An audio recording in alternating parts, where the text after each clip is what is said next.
course, last year, Michigan State in Columbus. Michael Geiger last second field goal to topple Ohio State 17-14. As Tyler Derman is set to kick away. And dangerous R.J. Shelton set to return. As he lets it go over his head, and we go to the field to Holly. Well, guys, as you might imagine, the weather not ideal here in East Lansing. It is a blustery, yucky day. Let's take a look at our weather map. Temperature right now is 37 degrees, but it feels like 21 with wind gusts up to 20 miles per hour. We have seen rain, sleet, snow, and wind today. It is a terrible day here, but both teams will have to overcome these conditions. The biggest factor right now is the wind down here on the field. I've got a very fancy wind meter down here, and I've recorded gusts up to 12.8 miles per hour, which will make it difficult for quarterbacks to throw the football. So the ground game's important, and this field is in good condition. It is Kentucky bluegrass. It's been covered with a tarp until up to about 2 hours before the game and is draining well. Stay warm, my friends. Could be a long day down there. As the Spartans come with Shelton on the end around, gets a good block, and they'll start off with a first down run. Shelton came to Michigan State as a running back and has continued to develop as a wide receiver. They want to run the ball inside, but you open it up right away with the wide receiver sweep for a good gain, and you give that Ohio State defense, which is so fast and playing at such a high level, something else to look at and to think about.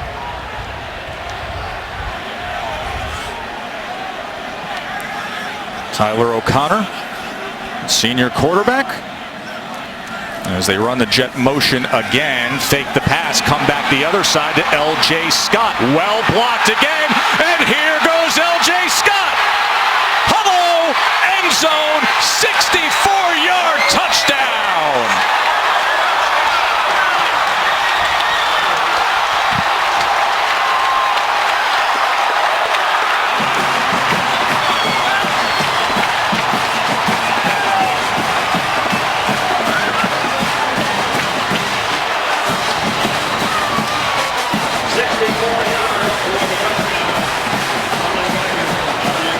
Two plays, two excellent calls by Dave Warner, the offensive coordinator, and beautiful execution.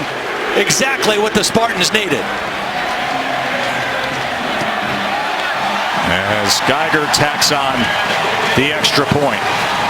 Perfect execution on this double screen. Watch the quarterback and then watch the center. Number 75, Benny McGowan's going to get out and get the key block on the double screen. 75, there's the block that L.J. Scott needed.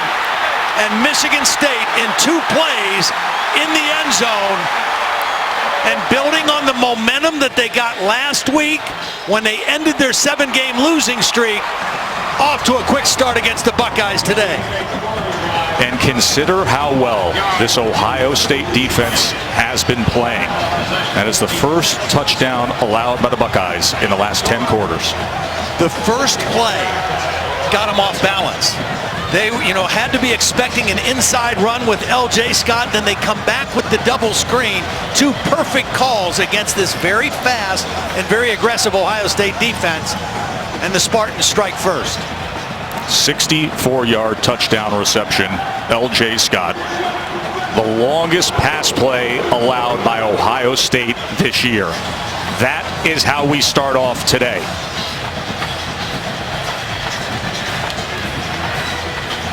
Michigan State on their opening possession scored first against Michigan a few weeks ago. Weren't able to hold on for the win. But that first possession, that first score against this team, the number 2 team in the country, very, very important. When we talked to Mark D'Antonio and all the coaches and a couple players yesterday, there was a sense that they had belief that they were capable of playing in this game and winning this game. They felt they were better than their record indicates at 3-7. And no better way to start to prove that point than what they just did. As Kevin Cronin will kick away. And this will be Paris Campbell from about the 6. As he gets to the outside, and a good return by Campbell. It was Cronin who had to run him down. 32-yard return. Well, you know what has happened in recent years. 2013 Big Ten championship. Then number 10 Michigan State beat then number 2 Ohio State 34-24. And November 21st, 2015, as Geiger celebrated windmill style, and the Spartans beat then number 3 Ohio State. And Mark D'Antonio in his 10th season, and he said, listen, if you were at practice this week, you wouldn't see us as a 3-17 team. There was great energy and great focus.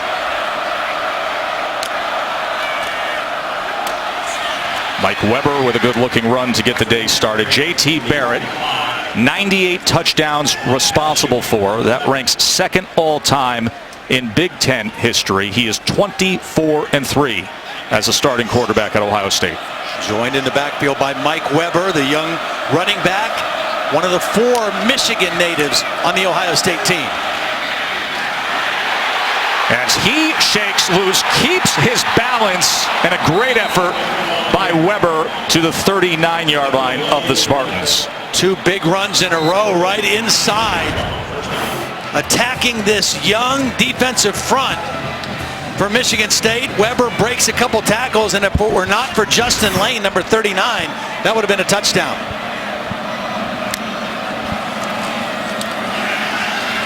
Barrett keeps it this time as he makes his way inside the 35. The impact players are brought to you by Jared, the Galleria of Jewelry. We just saw Mike Weber. He was a recruiting gem that everybody wanted out of Detroit's Cass Tech. 7 rushing touchdowns on the year. Curtis Samuel is the breakout star this season. Of course, Riley Bullough on the other side. They're man in the middle for the Spartans. Yeah, and Samuel will move all over the field.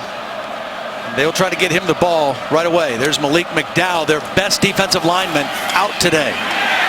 Good effort from Andrew Dowell with the tackle there. Malik McDowell, 24.5 tackles for loss, 7.5 career sacks. He's out injured with a left ankle.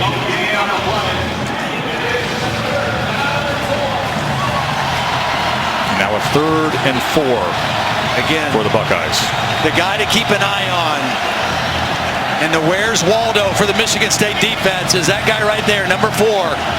Curtis Samuel. They can line him up a lot of different places and try to find the right matchups. He is a dynamic player with an excellent skill set. And right now he is the slot to the top. They often motion him into the backfield. 3rd and 4. Over the middle and complete for the first down to K.J. Hill. Michigan State came with pressure. Left him in man-free coverage. Nice job by J.T. Barrett reading it and finding the good matchup in the open receiver for the first down. Coming into the game, Ohio State averaging, converting on 3rd down, 53%. Very high percentage, best in the Big Ten.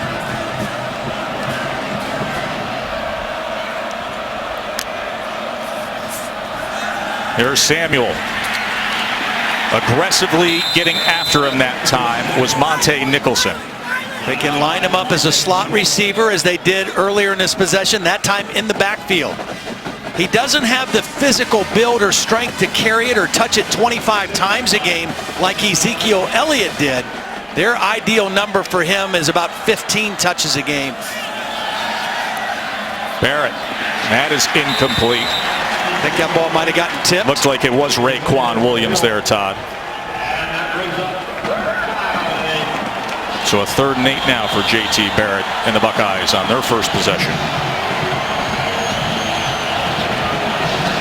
The thing you always have to worry about with Ohio State in 3rd down, you want to know where Samuel is, but you have to account for the quarterback as a runner and rush him with discipline, because J.T. Barrett always dangerous on 3rd down runs.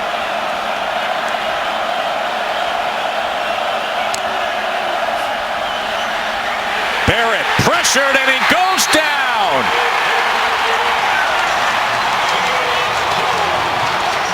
Shane Jones getting after J.T. Barrett. Yeah, they came with the pressure. Here's Shane Jones lined up right behind the nose guard, and they're going to twist, and he's going to get free. You've got some young offensive linemen. That's a true freshman left guard, Michael Jordan, and Jamarco Jones, the left tackle. A little miscommunication on the left side, and Michigan State gets a huge sack. And just beyond field goal range of Tyler Durbin. Consider the wind and weather here. So Cameron Johnston is going to try to pin punt and directional here, and he does a spectacular job of it as it lingers inside the 5. Well, what a start for the Spartans. L.J. Scott, the big play to get it going. Win the Big Ten East. That's Shane Jones, who had that big sack. One of 28 players on this Michigan State team from Ohio. I think that's a big reason why Michigan State has been so competitive with the Buckeyes over the last several years. Right now they could use some breathing room, but instead Damon Webb makes a tackle for a loss. So Ohio State defense is young, athletic, and fast. They're not as big or physical up front as they were a year ago, but I think they are more athletic and faster all the way across the board. They are superb athletically. From his end zone, O'Connor threw it to the outside. We have a late flag is down as he was looking for Shelton. Shelton was open, and it wasn't a good throw by Tyler O'Connor, but they're going to call offensive pass interference. I think they'll decline this and bring up 3rd and 10. Pass interference, offense, number 88, half the distance to the goal. Correction, Ohio State's declined the penalty, 3rd down.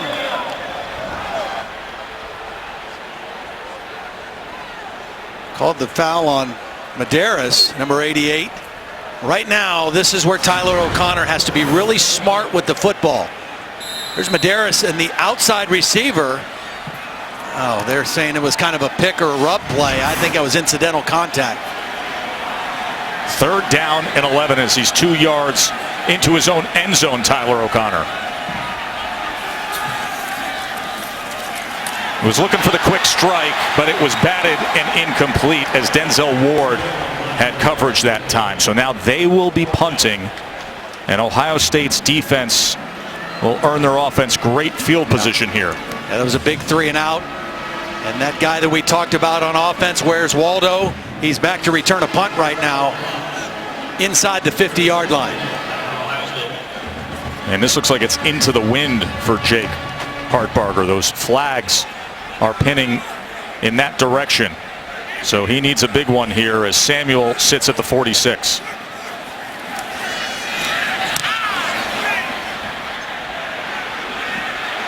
Took a fortunate bounce for Michigan State. Should have let it go. Should have let it go. It had more in it, Todd. It did have a little bit more juice in it. J.T. Barrett and the Buckeyes offense out there when we return.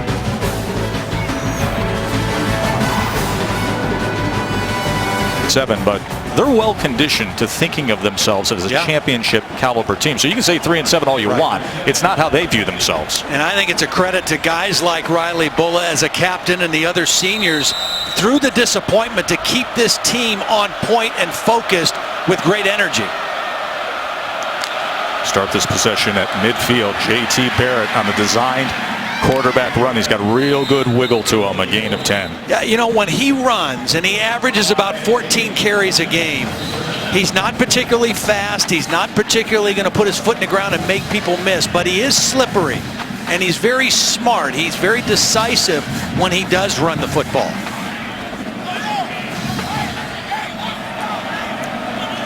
Right now, Ohio State moving the ball pretty easily. There's Barrett, as he didn't have many options there. Let's go to the studio to Adnan.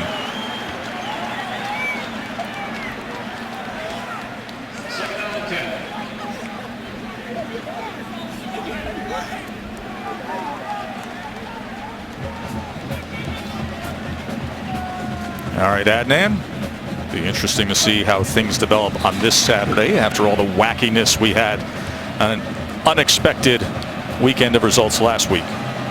One of the things Michigan State really wants to do with J.T. Barrett, they already got the 1 sack, but they want to move him off his point. And that first down play, they moved him out of the pocket, and he had to throw the ball away. 2nd and 10, another run for Barrett, and this time he is dragged down at the 34-yard line by Riley Bulla. Michigan State spreading out to cover receivers, and J.T. Barrett is reading that. There's just one linebacker in the formation. They're getting a block on him, and he's run it twice for good yardage on that little quarterback draw. Now Weber and Samuel in the game together here, as Samuel's in the slot to the near side. 3rd and 3. Weber averaging 8 yards per carry so far. And Barrett with ease as he dives ahead inside the 25. Well, you have to respect the two guys with speed. Here's Weber. Here comes Samuel. You got to account for both of them. And J.T. Barrett's going to keep it himself and follow his right guard, Billy Price, for the first down. And that's a lot to look at if you're a Michigan State linebacker or a defensive back.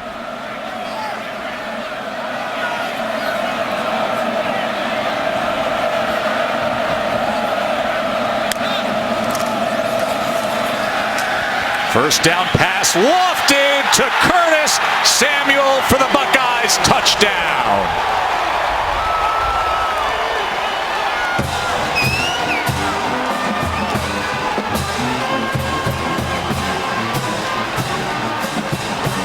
When you can run the football and have success, whether it's your quarterback running, whether it's your running back running, that sets up your play action. That was a beautiful play action fake by J.T. Barrett for his 24th touchdown pass of the season.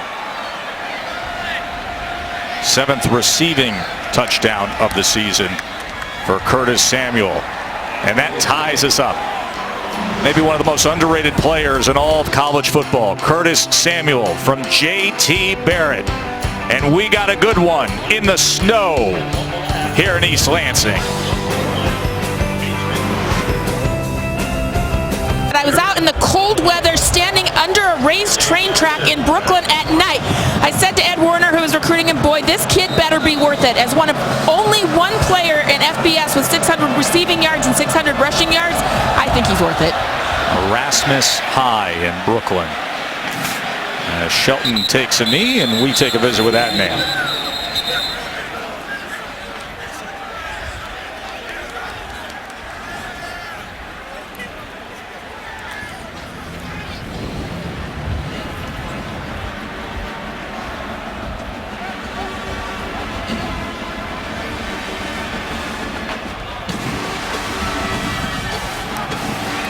The little guy for the Bulldogs, Isaiah McKenzie. I think this is a very important possession for Michigan State. Their best chance is if their offense can run the football, which they've been doing pretty well the last 3 or 4 games. But their defense is going to struggle with Ohio State today. They're going to have trouble stopping all the things Ohio State can do on offense. They must run the ball and possess it. And they try to do that with L.J. Scott, who continues driving his legs forward for a gain of 5. L.J. Scott, another one of those 28 Ohio players. He was involved in the big recruiting deal between him and Mike Weber. L.J. Scott chose to come to Michigan State out of Hubbard, Ohio. Had a career high 139 yards in their game here against Michigan.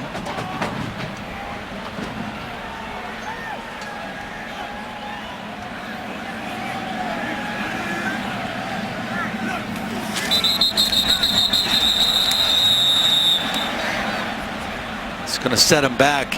Ohio State was threatening into the A gap, and it caused a little flinch. Start. Offense. Number 45. 5-yard penalty. Repeat, 2nd down. Attack Prescott line there. And those are the kind of penalties that Mark D'Antonio's offense cannot afford. You have to stay on schedule because this team is so good on 3rd down, rushing the passer. They have 15 interceptions, 6 of those returned for touchdowns. So you have to stay ahead of the chains against this Buckeye defense. So now O'Connor out of the gun on 2nd and 10. As that was incomplete, he was looking for Shelton on the crossing pattern, and he was covered by McMillan and Webb. That was McMillan got away with a little bit of a hold, or Damon Webb got away with a little bit of a hold on the crossing route. But this is a team that plays a lot of man coverage, and they are equipped for it. Their two corners, Conley, number 8, Lattimore, number 2. Excellent man-to-man coverage guys, and they've taken it to a new level this year, not only in being able to cover, and they don't just try to knock down balls, they try to take them from you. Now you see the damage that penalty does, as off schedule with the incompletion and a 3rd and 10.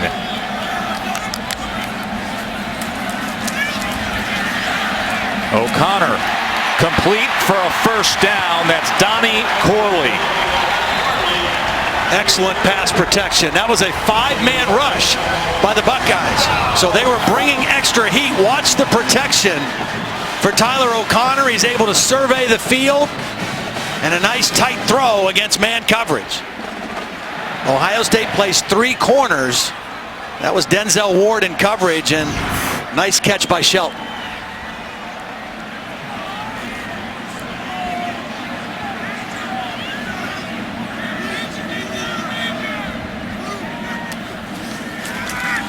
Now the delay handoff here on first down.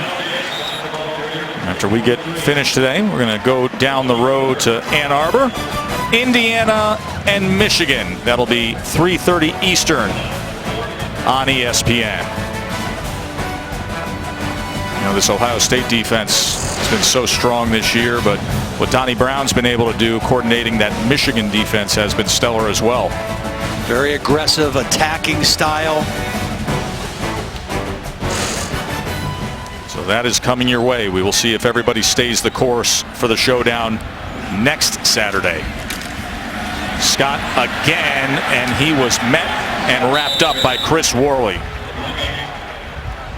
Tried to fool the linebackers with that jet sweep action. They faked the handoff to Shelton, the play they started the game with. Worley was not fooled and made a nice play right at the point of attack. So far, the Michigan State offensive line holding their own, both in the run game and in their pass protection, as we face the Spartans face another 3rd down situation here. 3rd and 4. Spot that they often look to Josiah Price, the senior tight end.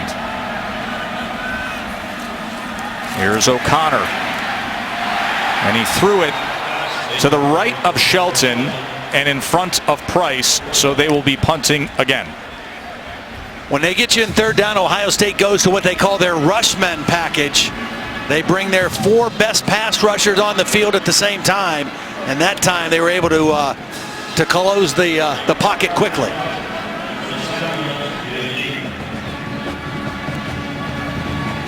Jake Hartbarger, last time he was out, he had to face that wind, and here he is again with it as he hits a line drive that's fielded by Samuel. Samuel somehow spins free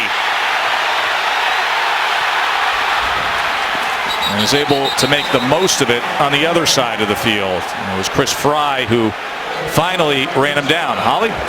Well, you talked about all the injuries for Michigan State, but Ohio State the last 3 years has been one of the most consistent programs in the country. Look at these start charts. You just do not see consistency like this, particularly up front on the offensive line, which means you have great ground equality every single week. Their conditioning staff, their athletic training staff, and their strength coach, Mickey Marotti, doing a great job with recovery, nutrition, the whole package at Ohio State, making sure these players stay on the field. Yeah, Holly, we're not trying to send people to the eye doctor. We're just making the point there that you see all the same names when you look through all the starters over recent years. And look at the difference between them and Michigan State this year. And at this point in the year, when you see that many different combinations in the trenches, it does not spell the recipe for success.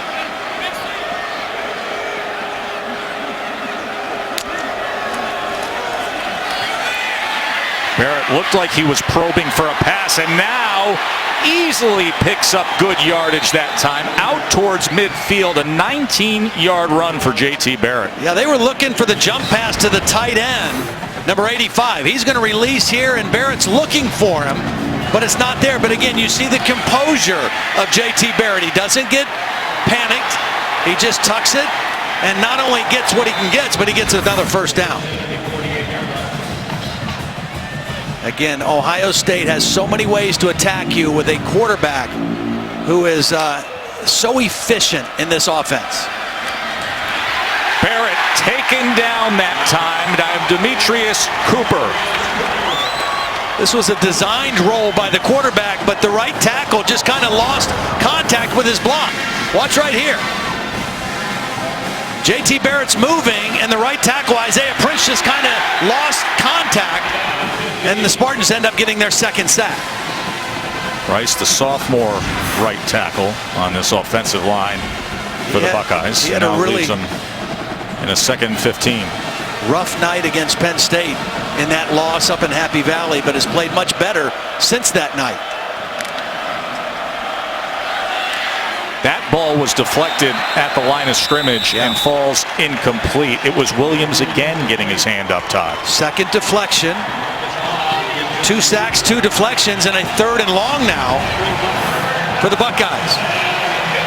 Little twist game on the inside, and instead of continuing to try to get a sack, knowing the throw is going to happen quick, nice job by Raekwon Williams to get his hands up and knock the pass down. 3rd and 15. We have not seen a ball get targeted to Noah Brown yet. Their big receiver, he's on the outside right out here.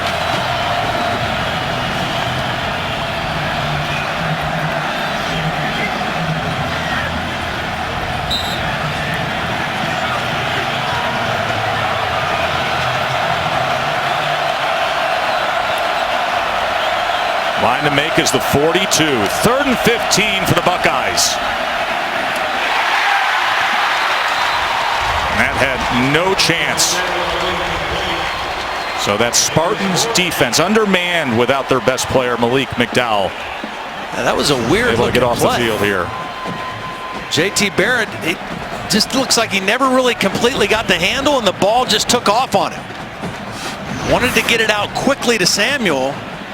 I don't think the wind was a factor on that play. I think he just mishandled it and then didn't get a good grip on the laces to make the throw. Cameron Johnston on to punt. Holly, what's the wind down at the field right now? That measured 15 miles per hour on that throw. It was a big gust. There's a low punt from Johnston. And they're able to make the coverage tackle down at about the 12. Adnan, what's up, my man?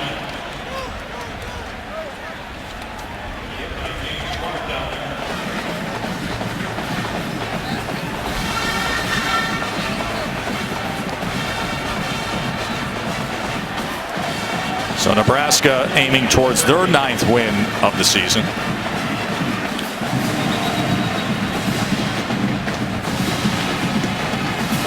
Tyler O'Connor, who started the first 5 games of the season. And he didn't get the start against Northwestern. Got banged up against Maryland.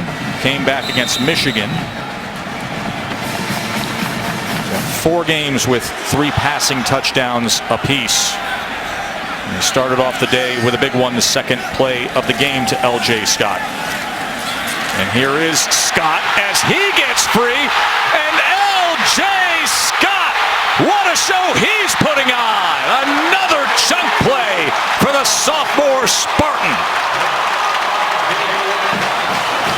This is just good patience by L.J. Scott. Watch him pause a little bit in the hole. Right in here, he's going to just kind of pause and allow some linemen to get on blocks. And then he squirts through and shows acceleration to get into the secondary. It was well blocked, but his patience is what made the play. They run option with O'Connor as he falls ahead for maybe 3 yards there. But L.J. Scott, I think it's career-long 61-yard run. I think it's safe to say that he plays his best so far this year against the best opponents. No doubt. Career high against Michigan State, or against Michigan a few weeks ago, and off to a great start today. You know, that's when he really reemerged, because he hit a rough patch in the middle of the year. Had that fumble against Wisconsin. Yeah. But he's had a bit of a bounce back here in the second half of the season. 2nd and 7 now.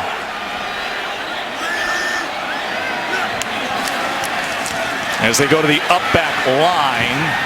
It'll be 3rd down and 6. One of the things and one of the reasons why Michigan State having a little success offensively against this tough Ohio State defense, it's a different system. It's a different look, different personnel groups. Ohio State, every day in practice, they face their own offense, which is a spread offense. Empty backfield, some a single back. They don't see a lot of 1 or 2 tight end sets. And it's difficult to prepare for, and it's difficult to get used to all the reads and the adjustments you have to make during the course of the game. And right now, Ohio State calling a timeout before this 3rd down play. Timeout. Ohio State, their first. 30-second timeout. Urban's defense has been sensational, especially in recent weeks. Back-to-back 62-3 wins. But L.J. Scott with a 64-year-old, he's going to have a very bright future here with the Spartans. High-level recruit, enrolled early, and he is fast. Holmes stays in as the lone back here. Final minute of the 1st quarter.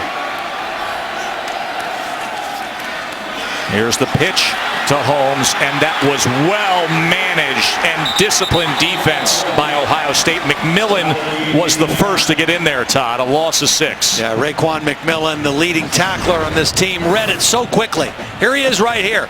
His eyes are locked on the backfield. He's going to loop to the outside and read it so quickly and gets underneath the block. The center, Benny McGowan, trying to get out there in front of him, and McMillan too quick on his read and his pursuit of the football. Our leading tackler, as Michigan State is looking for a little more in the cold wind and flurries of East Lansing. We got a fun one in the Big Ten.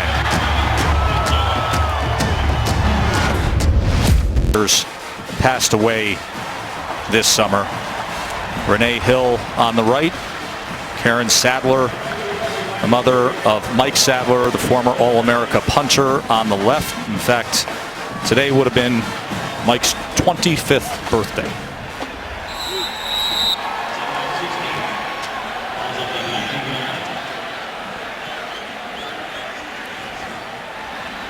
Josiah Price, the tight end, 21 career touchdown receptions. Big receiver this part of the field. 2nd and 17. O'Connor trying to get free as Tyquan Lewis got just enough of him, a gain of 8. That's a good call because you're not going to get it back against this defense in one play. Give yourself a chance on 3rd down. Now you can run a play where you maybe run some routes into the end zone. 2nd and 17. Nice positive gain to give yourself a chance here on 3rd down, and still very much in. Look at this. They got a muddle look going on here as they're going to direct snap now as R.J. Shelton takes the handoff. He's looking to pass. Left with few options on 3rd and 9 as Jerome Baker came up to play it. Well, Ohio State, credit them. They didn't panic. They deployed enough. They had enough guys over here for anything. The quarterback's right here. And then they had enough defenders on this side to just not panic and read what Shelton wanted to do. It's good, solid discipline.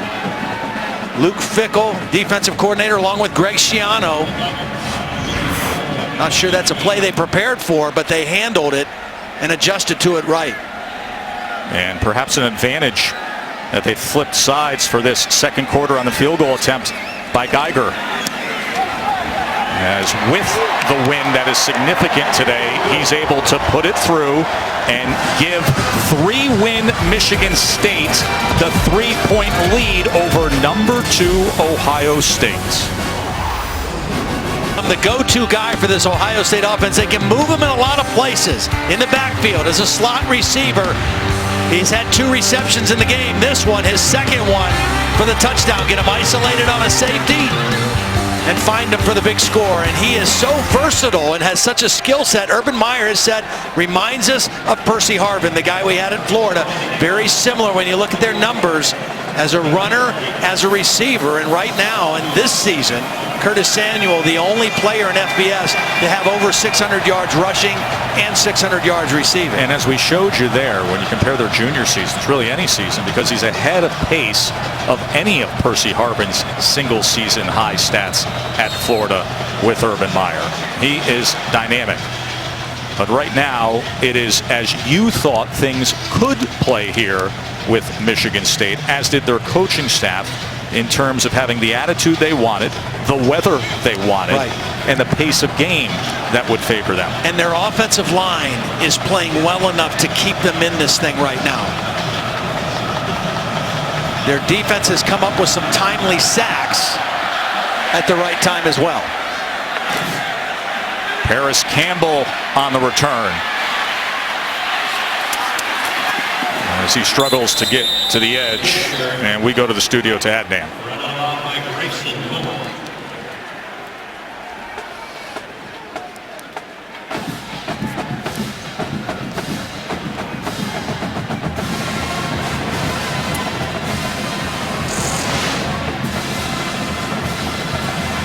Remember, everybody was writing off the Big 12 when Oklahoma suffered the 2 losses. Now this is the way the Big 12 shapes up, with Bedlam still to play. Oklahoma against West Virginia in a critical game tonight on ABC. And what was a conference that everybody dismissed when it comes to the playoff now still has the Sooners in play. As Barrett is taken down hard that time by Panishuk.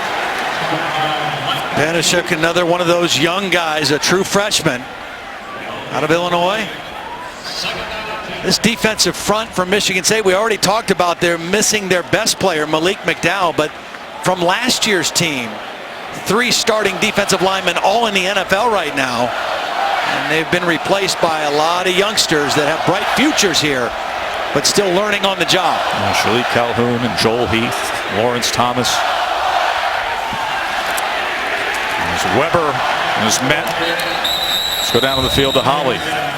Without Malik McDowell, possible first-round draft pick on this defensive front, they are so young. 3 freshmen, but more important, not experienced starters. Josh King, just 2 starts. Mike Panishuk, 1 start. Raquan Williams, just 1 start. And Robert Bowers, 1 start. Guys, a total of 40 tackles amongst these kids, with Raquan Williams with the most, 21 tackles. So illegal helmet contact, hand to the face, defense, number 98. Well, penalties won't help him like that, though. No. That's Demetrius Cooper, and it'll be a first down for Ohio State. Well, those were 2 good defensive plays in a row, and that penalty really hurts him. Left side, there it is. Hand right up in the underneath the face mask. That's an easy call to make, working against Jamarco Jones, and an unfortunate penalty for this Michigan State defense. Weber and Samuel both split out of the backfield. Empty look here on 1st and 10. Barrett is complete that time as he gets it to Campbell just beyond midfield. Reminder that you can watch the alternate angle Skycam coverage of today's game, streaming live on Watch ESPN, and it's brought to you by Microsoft Cloud. It was a tough throw right there by J.T. Barrett, because he was under duress from Riley Bulla, who came on a middle linebacker blitz.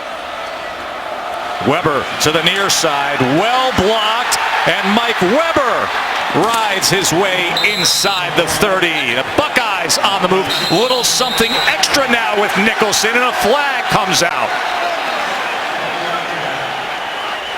Well, this was really well blocked by the wide receivers. Curtis Samuel with a great block.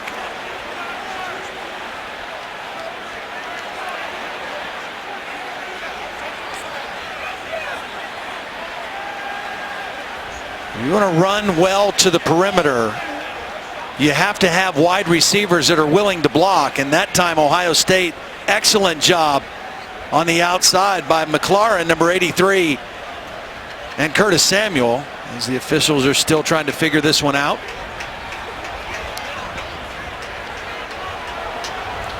For Ohio State, that's their 5th run of the ball game of 10 yards or more. So they are getting chunk plays in their run game against this Spartan defense. Ron Snodgrass is the referee, heading things up today.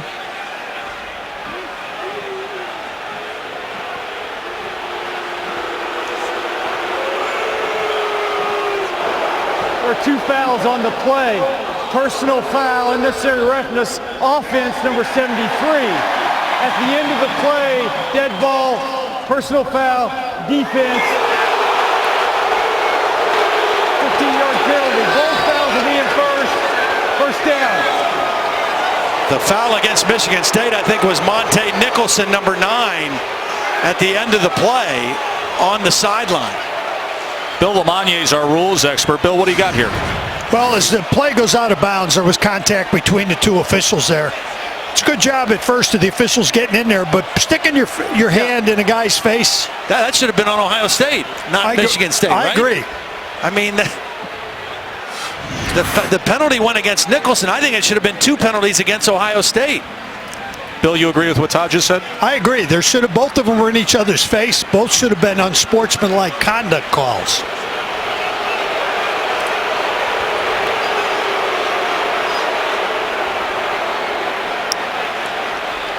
Bill, is there anything we can't pick up here on video? Perhaps language, something that was said? No, I think they just missed the finger in the guy's face. But I'm not sure what, I mean, they're marking off. Oh, now they're coming back. They originally had another foul on a different player that was live ball. That's the one they're first walking off. Now after the second one, because it's on the defense, that's an automatic first down. So they tally it to a first down at the 37-yard line when all was said and done. Bill, thanks for the help there. The first penalty was on Michael Jordan, the left guard. That was a live foul. And the second penalty on Monte Nicholson of Michigan State. Samuel, as he gets it to the 30-yard line, taken down by Chris Fry. Part of the uniqueness of Curtis Samuel, you line him up in the backfield, you run him between the tackles. They also let the defense deploy and move him out of the backfield and try to get him isolated in pass coverage. This time Barrett pulls, and with that decision, he's close to the line to make. And it should be enough for the first down, depending on this spot here. The reason that can be so effective with a guy like Curtis Samuel is you allow the top secondary guys to go ahead and cover the wide receivers, and then you move him out of the backfield, and more than likely you're going to get a linebacker or a safety matched up on him, and that's an advantage for the offense. Like right now, here he is, and that's a safety over the top, not a corner. First down, Barrett with time, nearly intercepted that time. As you could see, Dowell breaking on the ball.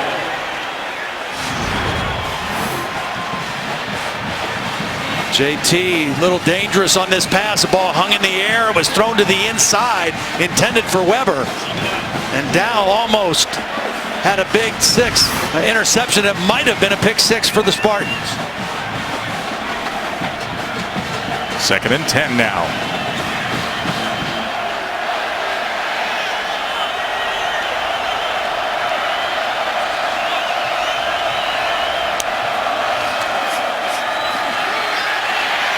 Barrett to the end zone, beyond the diving effort of McLaurin.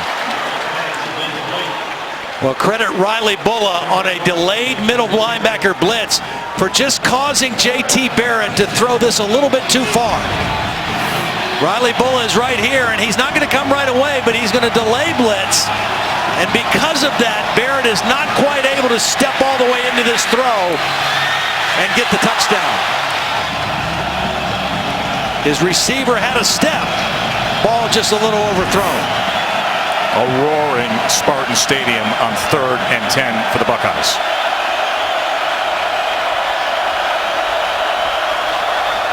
Barrett's going to run for it. And he is cut down by Nicholson.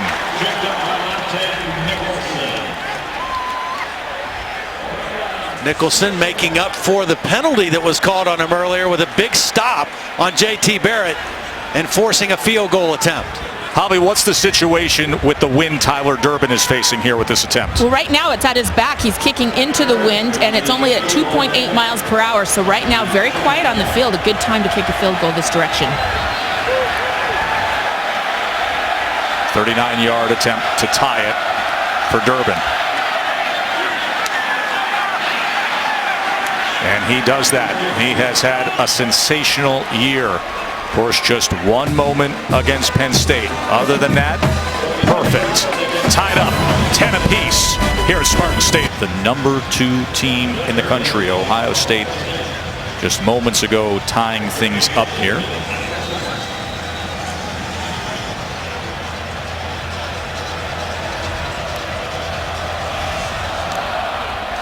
As Durbin got under it a little bit, and because of it, it'll be fielded at the 8-yard line by Shelton as he works his way towards the 25. Let's go to Adnan.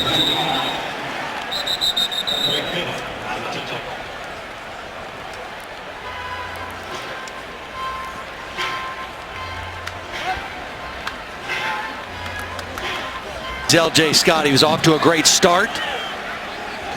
They need that adrenaline to kick back in for him to have a chance in this football game. They've got to run the football with success. O'Connor sprinting near side as he floats it, and it is picked off by the Buckeyes. A heck of a play by Chris Worley. Well, that shows you the athleticism of this Ohio State defense. This was not a horrible pass by O'Connor. It was just a beautiful play by Chris Worley. He drops right underneath the route and makes a leaping interception, the 16th interception of the season for Ohio State. And at the end of that play, Jalen Holmes was down on the field. Defensive lineman for Ohio State, as the medical staff is out trying to help Holmes there as he's made his way off the field. It was kind of a friendly fire deal. Robert Landers, number 67, his own teammate, is going to fall into the back of his leg, right leg, and Holmes has been one of those persistent pass rushers for this fast Ohio State defense. And it was Chris Worley who had the pickoff, and thus the 37-yard line is where Ohio State will take over as Samuel shifts back into the backfield. Play action. Barrett, pressure on him, and he is taken down.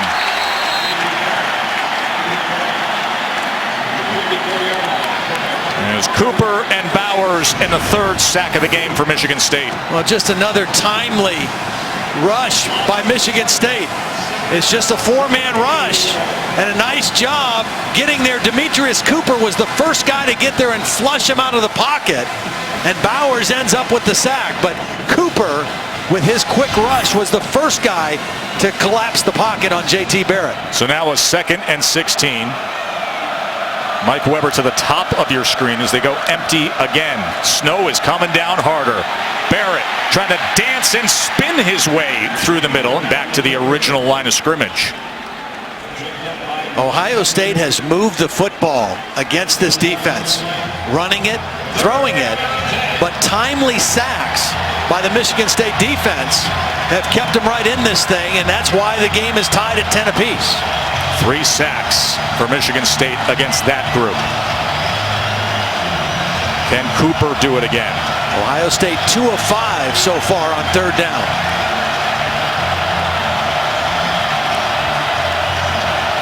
Samuel down at the bottom in the slot. Right here. They only bring 4. Pick up the stunt. Barrett with time. Over the middle. Complete that time to Marcus Ball. Marcus Ball was in a trips formation to the top. He's going to come in from this direction, and Curtis Samuel is coming underneath. I think Barrett was looking for Samuel first. Good job of going to a secondary receiver. And his big tight end gets the conversion for the first down. 12-yard reception on 3rd and 10. And now Barrett, a tough run met by Chris Fry. Gain of 3. The last time J.T. Barrett played in this stadium, he had a great game against the Spartans. 300 yards passing, 86 yards rushing, accounted for 5 touchdowns. That was 2 years ago when they won 49-37. They have won 5 straight here.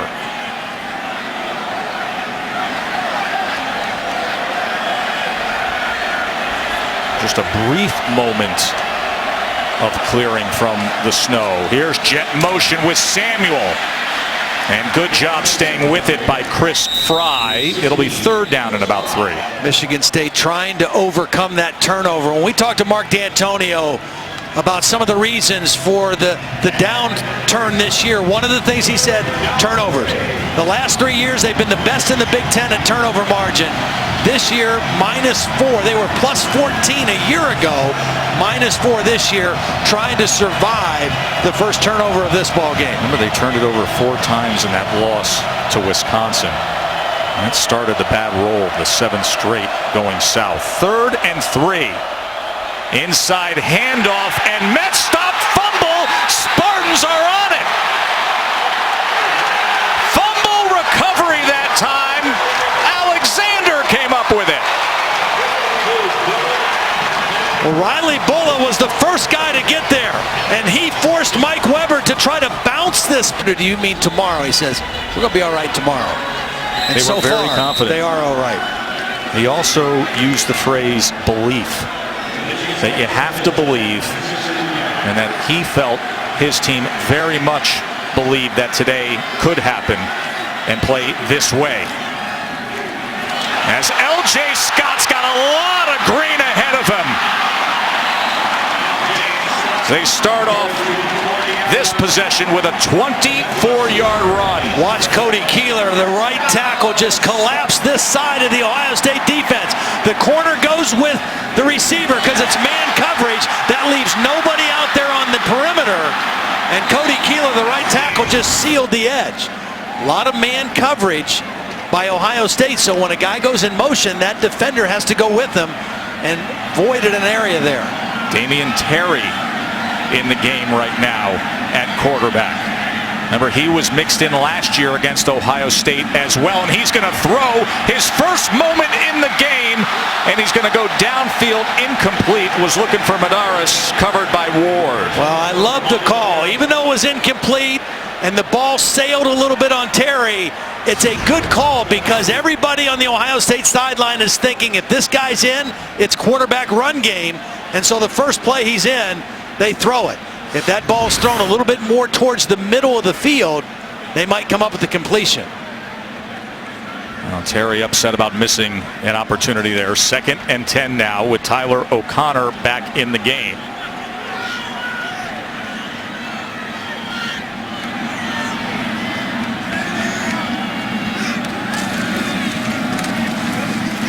And this time Scott has nowhere to go as McMillan and Landers pull him back. Coming into this game, Ohio State only allowing 111 yards per game rushing, 3.2 yards per carry. Michigan State with 114 yards in the first half. Again, we talked about it. Holly showed you that starting lineup chart for 3 years for Ohio State. This offensive line for Michigan State today makes their 7th combination of starters that they've had up front. Due to injuries and different situations, holding their own so far in this ball game. Straight ahead they go with O'Connor. Yeah, right now Mark D'Antonio, that's a field position play. Ohio State so far in this first half has had a huge advantage in starting field position. Right out around their own 42-yard line, Michigan State backed up. He's using this opportunity and that conservative call on 3rd down to try to flip the field here late in the second quarter.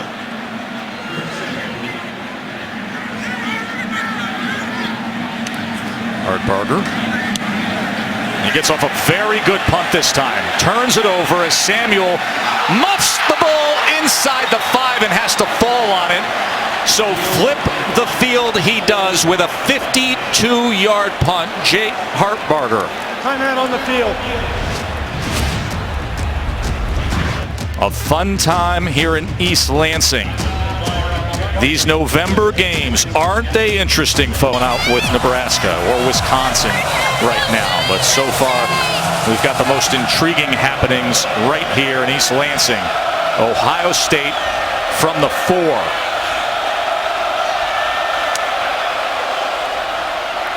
Samuel wrapped up right at the line of scrimmage. That was Cooper again. Williams getting involved as well. Raekwon Williams is one of the older guys up there. He's a redshirt freshman. He's got a couple true freshmen lined up next to him. It's amazing how young they are. All the guys had all the experience and success in recent years, but at some point you grow up deep in the season. Could today be that day? The more reps you get, the more you see things, the quicker you react to them. 2nd and 10. Barrett spins free. Again he does. Breathing room. Ball came out at the end there. They're saying he was down. He is down. But a 9-yard run by J.T. Barrett with those 2 spin moves. I'm not sure how he got the ball out. This is what you call a mesh charge. They're going to hit right at the quarterback and the back. And Barrett pulls it out, spins, and again, he's a crafty runner. He's not a dynamic runner, but he's very crafty and elusive enough to be effective. And you can see he was down there. So a 3rd and 1. Under 2.5 to play in this first half. And Barrett will give him a fresh set of downs. Well, we asked Ed Warner last night, how much do you want to run J.T. Barrett? He come in averaging 14 carries a game, said only as much as we need to. Well, he's already run it 15 times in the first half of this ball game. So I'm guessing they need him to run today. The snow picks up again as that wind is going right into the face of J.T. Barrett. As Samuel gets by the first would-be tackler. It was Chris Fry, as Curtis Samuel is playing a bigger and bigger role as the day goes on. Urban Meyer not using those 2 timeouts, allowing the clock to roll. I think if they get another first down here, they might get a little more aggressive and try to get something before the end of the half. 4 straight runs for the Buckeyes right now.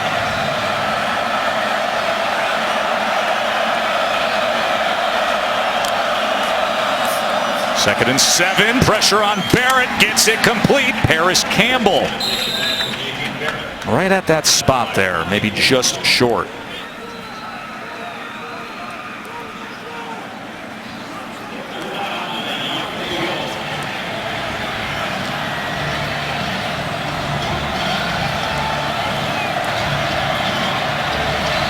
Third and 1.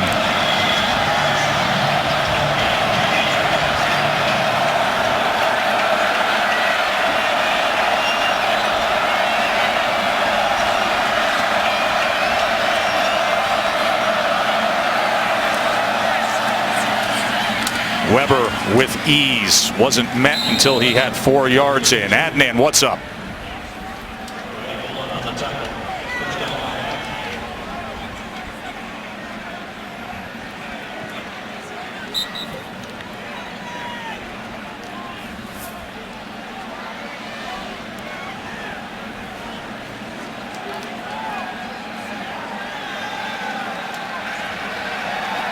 You know, we were glimpsing at it before, and obviously there's a lot of heat between LSU and Florida in the rescheduling of that game.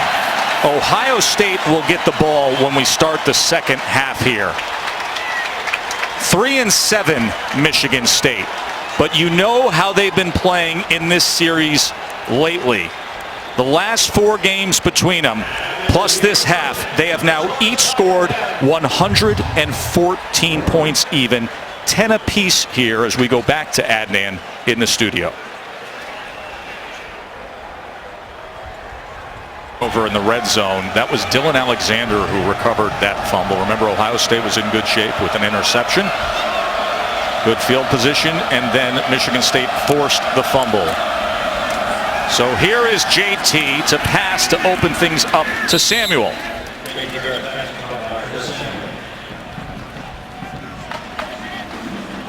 JT Barrett in that first half was 6 of 12, but only 64 yards, so nothing really down the field. Of course, the wind a factor in that.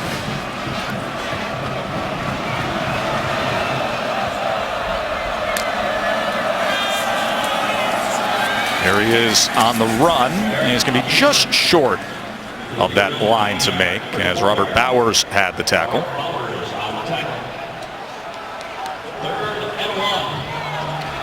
It's just such a luxury to have a quarterback like JT Barrett with that kind of experience, the decision-making capabilities that he has in situations like this, on the road, third down plays. You just trust he's going to make good decisions. As he advances it there on 3rd and 1. Let's go to the field to Holly. Holly, what's the situation weather-wise now to start this second half? Well, it's really improved from the first half. If you can believe it or not, the sun is out right now, shining brightly on the field. It is still windy down here, but it's not oppressive wind like we saw in the first quarter. We have an injury timeout on the field right now, but I'm curious to see if Ohio State tries to throw the ball more on this next drive, because the weather conditions have improved slightly down here on the field.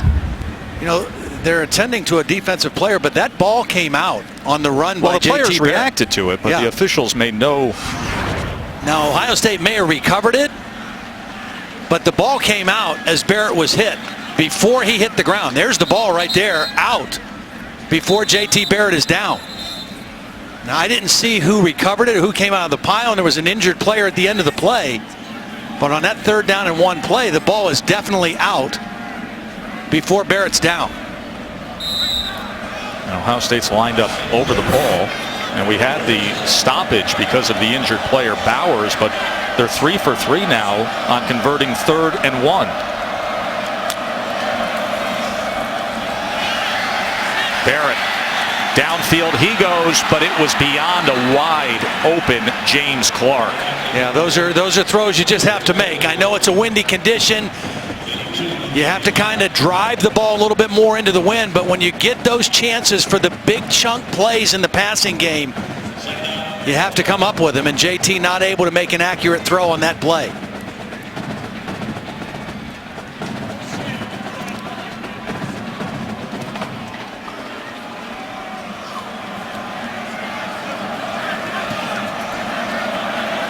Second and 10.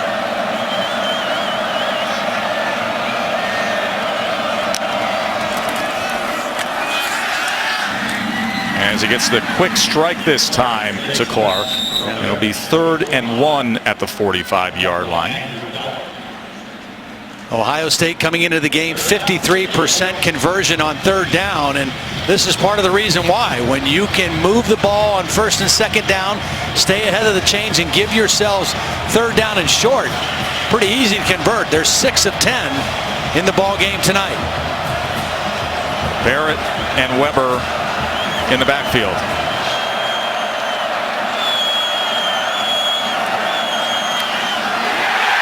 And Weber had nowhere to go. It was Alexander again. He is having a good looking day.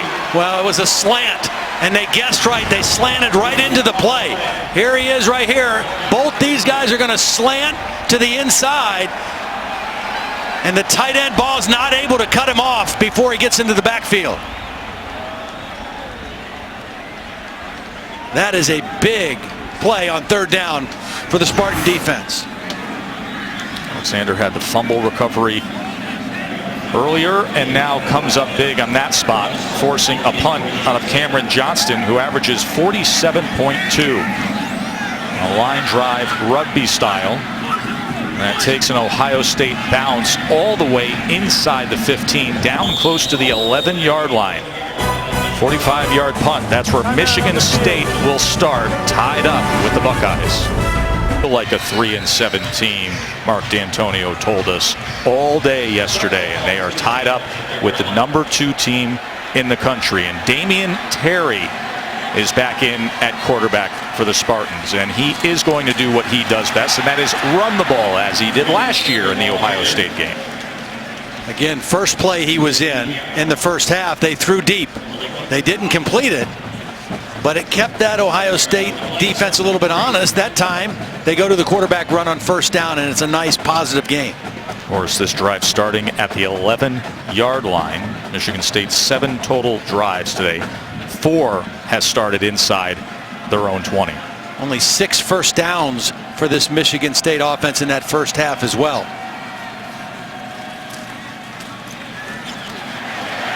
And that'll move the chains with a gain of 5 by Terry, the junior quarterback. And they told us they would mix in the run package, getting a sense of it here.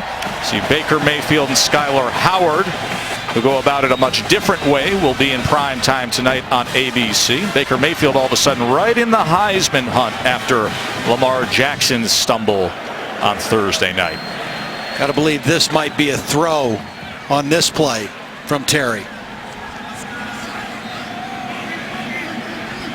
Maybe to the tight end, 82 or 11.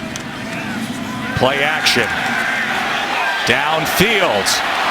And he had to turn all the way around. We mentioned Baker Mayfield coming up tonight on ABC. Todd, you know, each week we go out there, we ask the official voters at ESPN, how do you have it right now? I was stunned to see Baker Mayfield and Jalen Hurts. This was going into Thursday night. And now, listen, you got opportunities if you're one of the other horses in this race. Lamar had such a big lead. Well, as a voter myself, I love watching the games this time of year, because one of the biggest criterion for me as a voter is how do they play in the biggest games of the year, the games that matter the most. Well, and this is why we wait for November for all of this. The Heisman race, the playoff race, this is when it's all determined, as we've been seeing last week, now already through this week. 2nd and 10.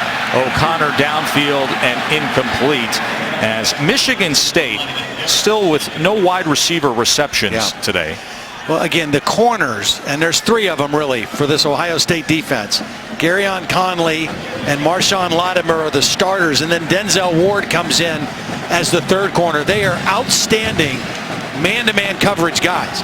And then they've got a safety in the back end, and Malik Hooker, who leads the team with 5 interceptions. This is a very talented, athletic secondary of Ohio State. And then they've got the pressure up front. So it all works together, especially when they get you like this in 3rd and 10. Going to throw back, threw it behind Price, but can he get there? No, he is ridden out of bounds by the athletic Sam Hubbard. A flag is down. We will check on that. Well, again, you see the athleticism of this Ohio State defense. That's Sam Hubbard, the defensive end, who initially came after the quarterback, read the play, reverse field, and was able to tackle Price. Holding offense, number 75. Abilities declined. 4th down.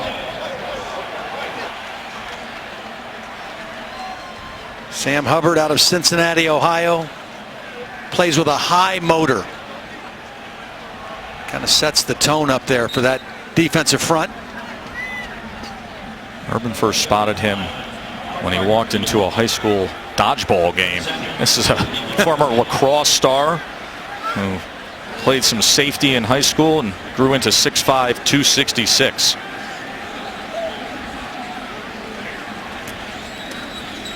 Hard Barker's punt here, as it hits and spins back at the 31-yard line. Still tied up, but Mr. Barrett's going to have something to say about that.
You get to these foregone conclusion Saturdays, this is where you find out about the maturity of your team. This is going to be the greatest challenge that they've faced. Oh, and it's picked off! And that might send the folks home here in Seattle. And the Buckeyes have stunned the Wolverines.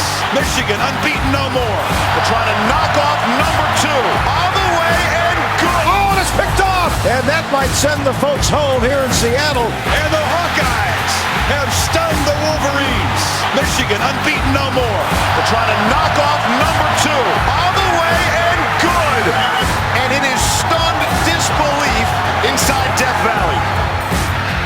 One of the most entertaining Saturdays we've seen with upsets in college football a week ago when 2, 3, and 4 went down. And now the college football rankings brought to you by Chick-fil-A. The playoff rankings now show Ohio State number 2, but that team with the 8 next to their name will have a lot to say about the Big Ten down the stretch here if things play a certain way. And Ohio State, of course, perceived as the best team, regardless of if there's a conference championship attached to it, to be able to make the playoff.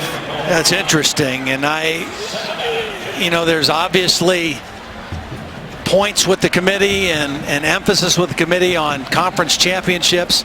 Ohio State potentially could be out of that mix, but in a lot of the other metrics that the committee looks at, Ohio State very, very strong in that number 2 spot right now. Well, as they should be when you look at both the eye test and the body of work, the resume. But right now, they've got a big-time fight here. As Barrett gets it complete to Marcus Ball. Holly?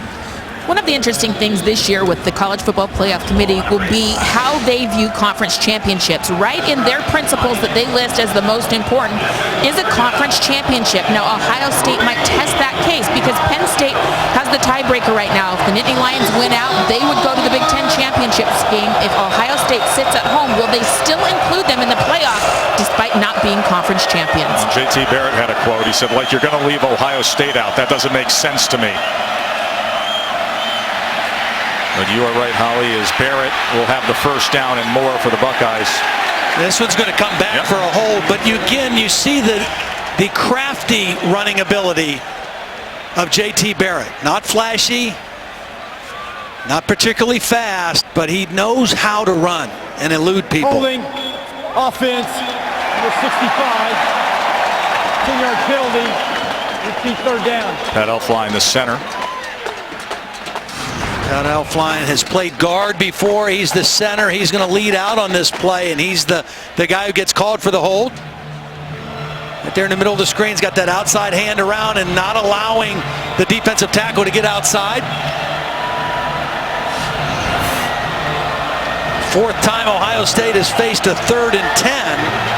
They're 1 for 3 on those kind of plays. Overall, 6 for 12 on 3rd down.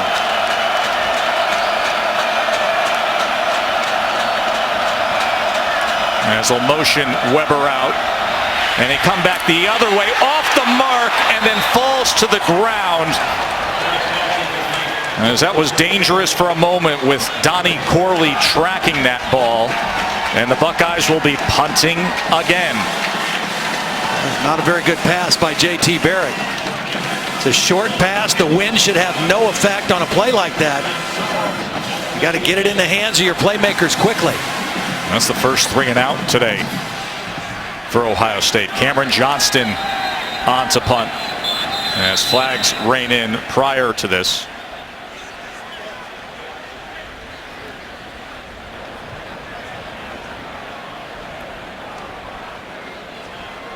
There is no foul for illegal substitution. Timeout, Michigan State. Now that gives us a chance to go to the studio to Adnan.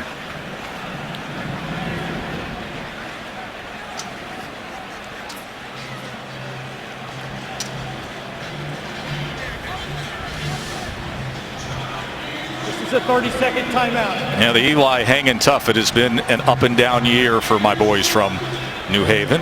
Life after quarterback Morgan Roberts. Adnan. 10-10 here in the Big Ten. As we come down the stretch run, we were talking about the playoff possibilities, Big Ten East scenarios, as the upset by Penn State has altered what everybody expected. Michigan does control their destiny, but Ohio State, a win today, end versus Michigan, and have Penn State lose one at Rutgers, and then this Michigan State team in Happy Valley. That would be the formula they need. Johnston's punt with reverse rotation. Fair catch at about the 25.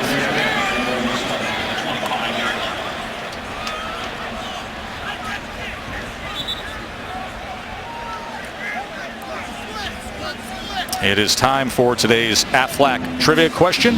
Ohio State's Mike Weber looking to become the third Buckeye freshman to rush for at least 1,000 yards. Aflac trivia question asks, who are the only two freshmen to do so? Buckeyes to rush for 1,000 yards in their first year. He is 23 yards away from that milestone. Right now it is L.J. Scott and the Spartans on offense.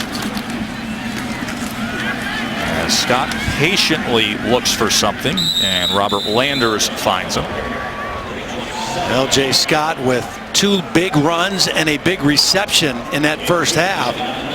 Pretty much the extent of Michigan State's offense, those 3 big plays.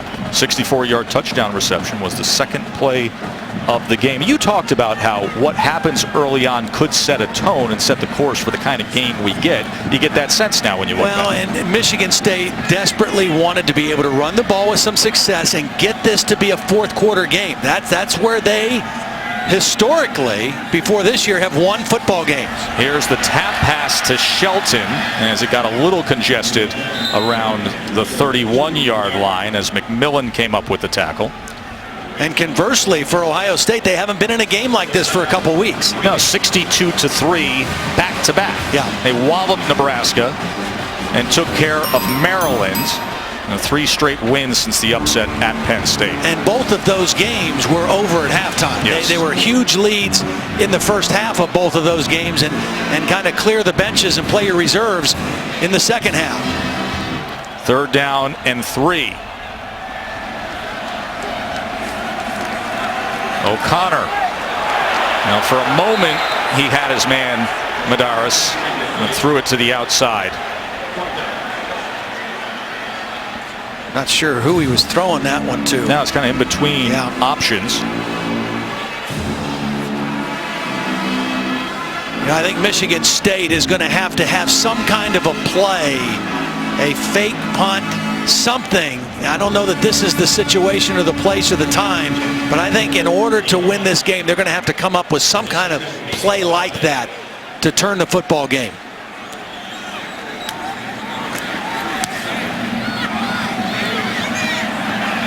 Fair catch at the 31 by Curtis Samuel. Just a 37-yard punt. 7:19 to go here in the third. Still tied up.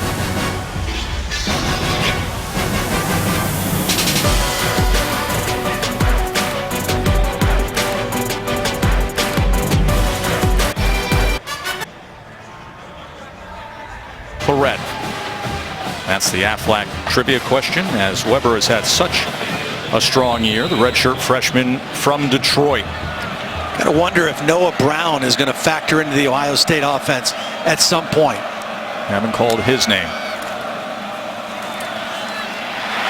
Just when we mentioned what a year Mike Weber is having, he does this. Finally tracked down by Nicholson. He is over 1,000 yards now.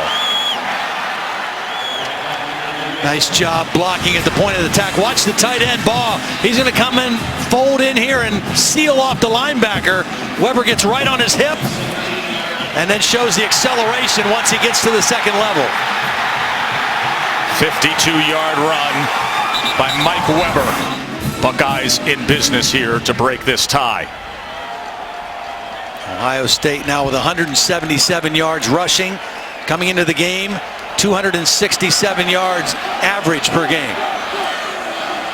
Samuel Offset here as Barrett will run it straight up the middle, and he is taken down by Boa and Panashuk.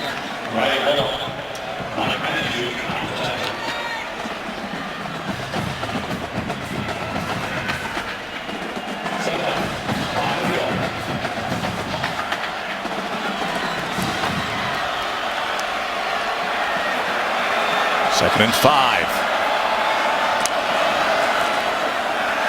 Barrett looked one way, runs straight up the middle again, and it'll be first and goal, Ohio State. You know, that's kind of a run-pass option. He looks out to the left. If he liked the matchup out there, he can throw it. Otherwise, he's going to keep it.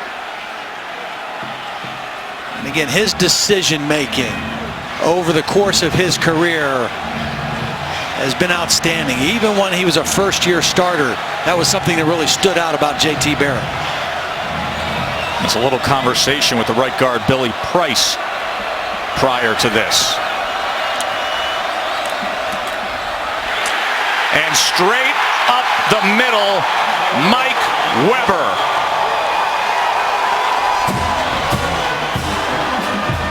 Michigan State tried to run a little twist with their linebackers, and Ohio State ran right into the area between the linebackers for the touchdown. 8th rushing touchdown of the season for the Detroit native, Mike Weber.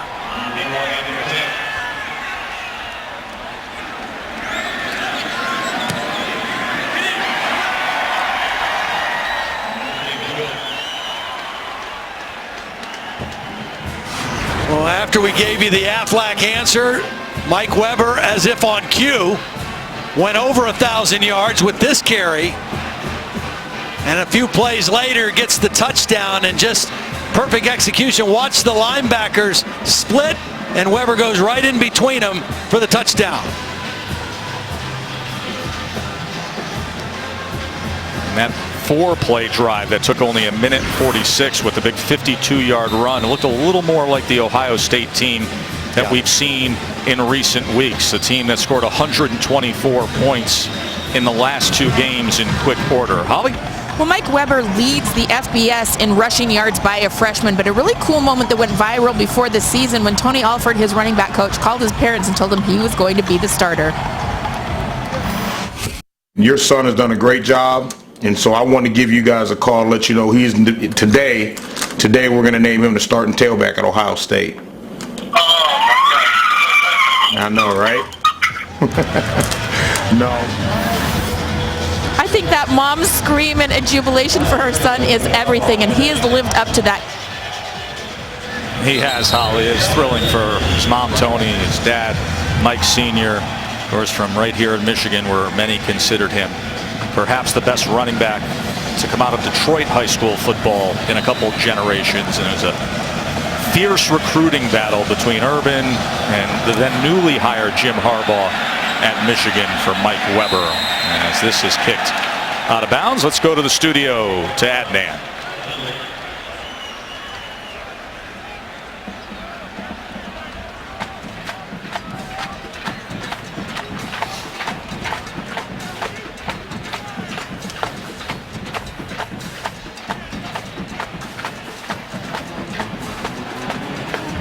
Kickoff out of bounds. Kicking team.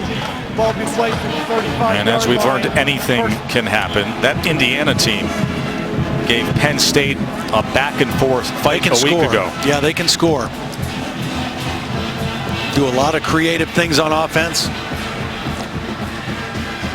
You have to score to beat them. Be interesting to see Michigan with their new quarterback, John O'Corn, today.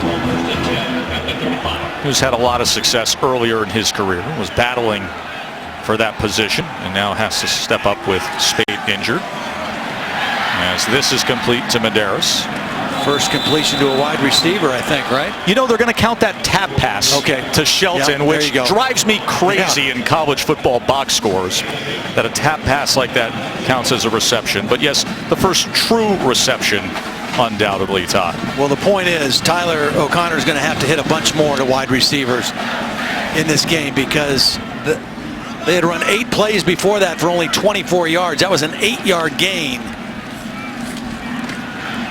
And good job by Chris Worley, but a better job of leg drive by L.J. Scott to move the chains. And that's a 230-pound running back running against a 230-pound linebacker. And Scott gets the better of it for the first down and does a great job of protecting the football as well. I think Worley was trying to rip that ball out too, and LJ got the first down. LJ Scott is only the second player this season now to go over 100 yards rushing against Ohio State. Another good chance for a play action pass here. Here it is, Todd. But he had to step up with pressure. A flag is down as O'Connor makes his way just beyond midfield. That's probably going to be a hold. Holding offense, number 64. 10-yard penalty, repeat first down. He's working on Raekwon McMillan. Penalty on Brandon Clemens. McMillan's the middle linebacker, and he steps right up here in the A-gap between the guard and the center.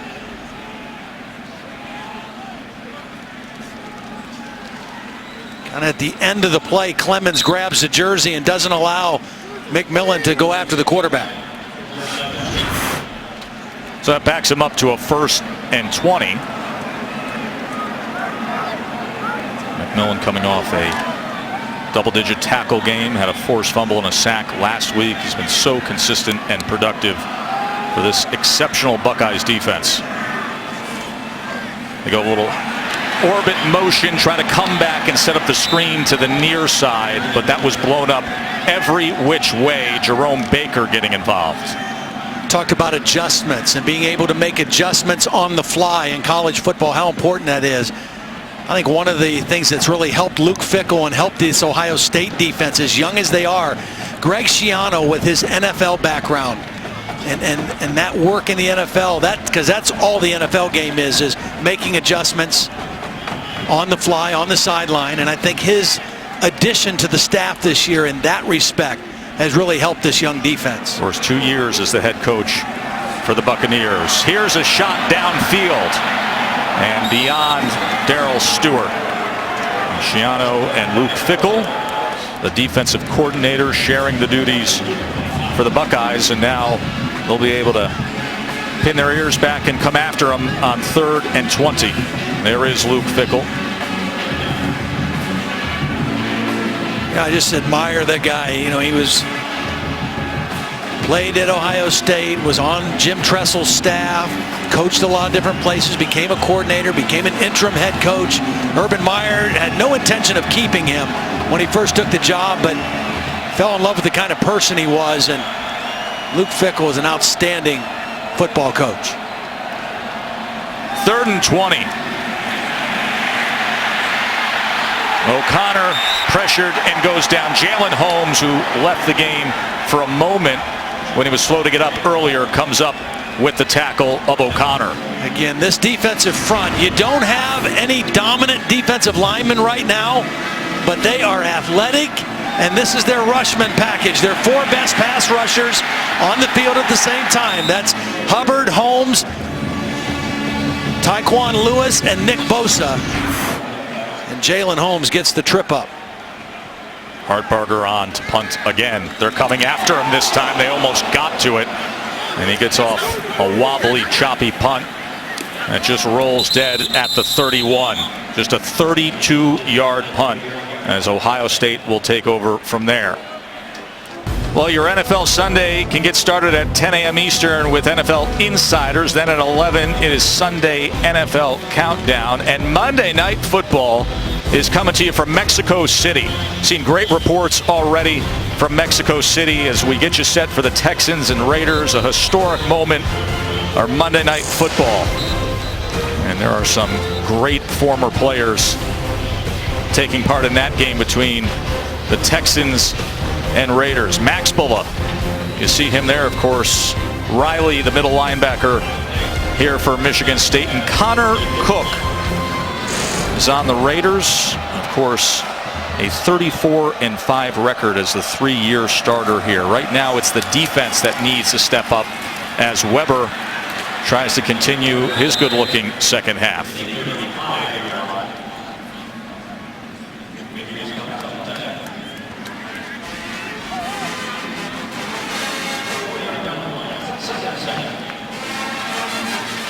Yeah, this Weber Michigan, over 100 yards today, Todd, averaging 9.3 per carry.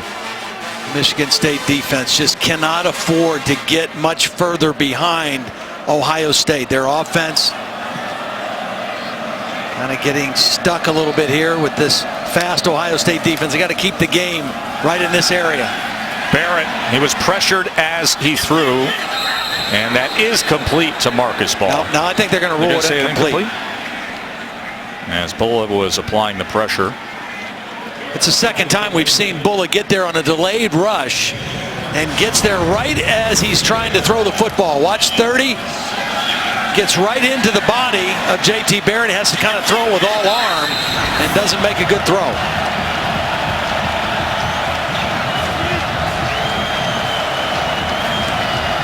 .200 career tackles now for Bulla.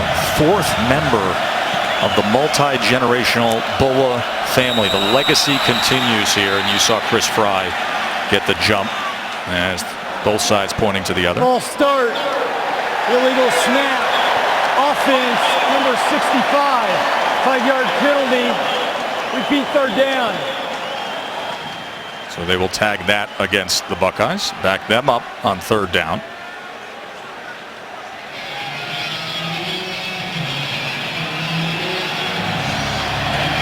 All three penalties on Ohio State have been on their offense. 3rd and 11. Can the Spartans get a stop here? Minus their best player, Malik McDowell, again today.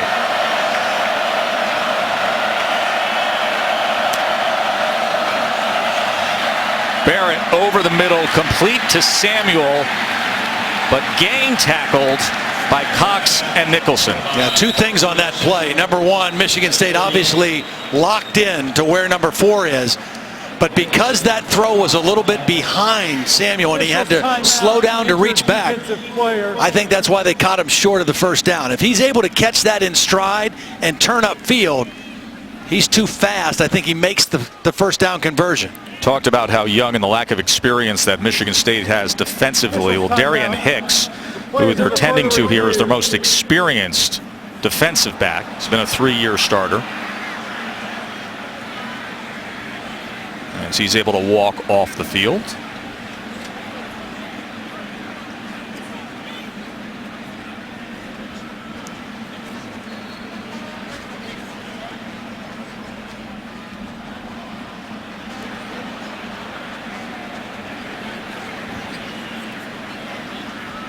I think this is something that's new to college football in recent years, as we have a medical observation review. Bill Lamagnier, what can you detail for us on that? Well, it didn't look like there was any problem over the catch and the spot that they do it. There's no foul to play. Number 7 must leave for medical attention.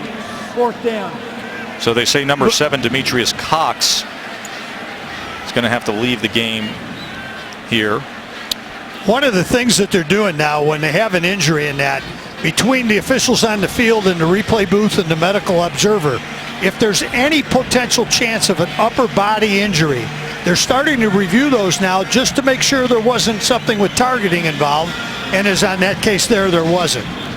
Well, there's the contact between the receiver and the safety. Cox, just a slight pause at the end of the play. Just, hey, err on the side of caution. There's nothing wrong with that at all. I think it's a good thing that they've implemented with that. We're looking out to protect the players in the game. Absolutely. Got a grip on that face mask as well there. So Johnston on to punt.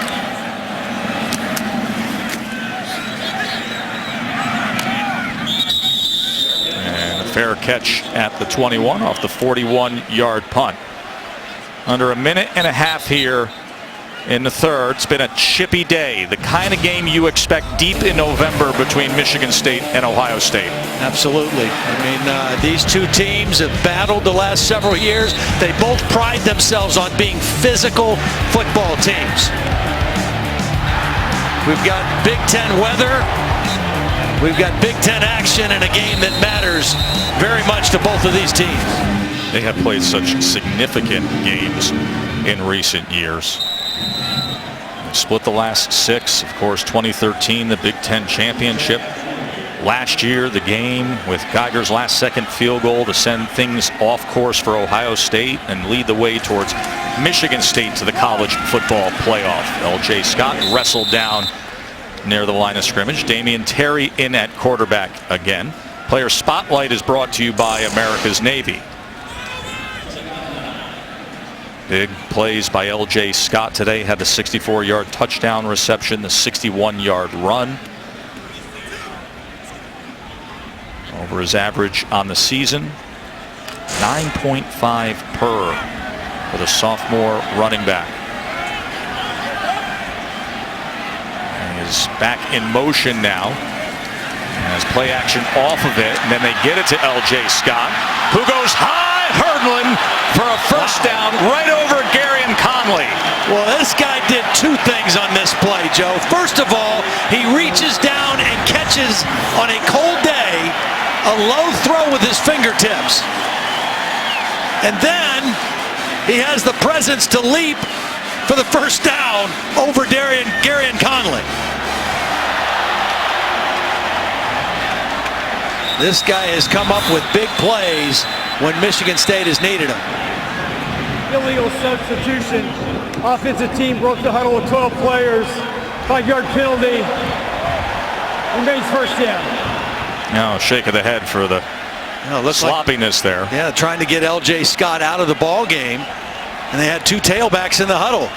Gerald Holmes was there as well.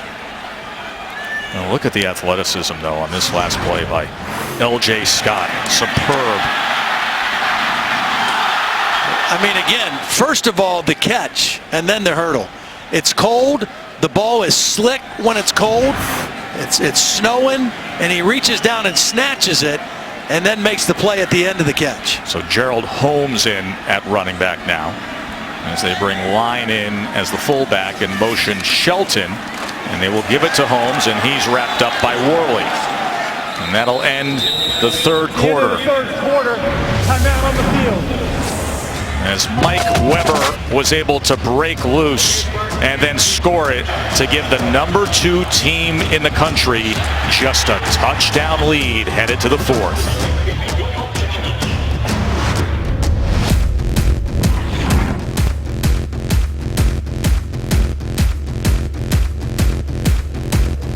Ohio State now, they are just saying, look, we don't respect the pass game.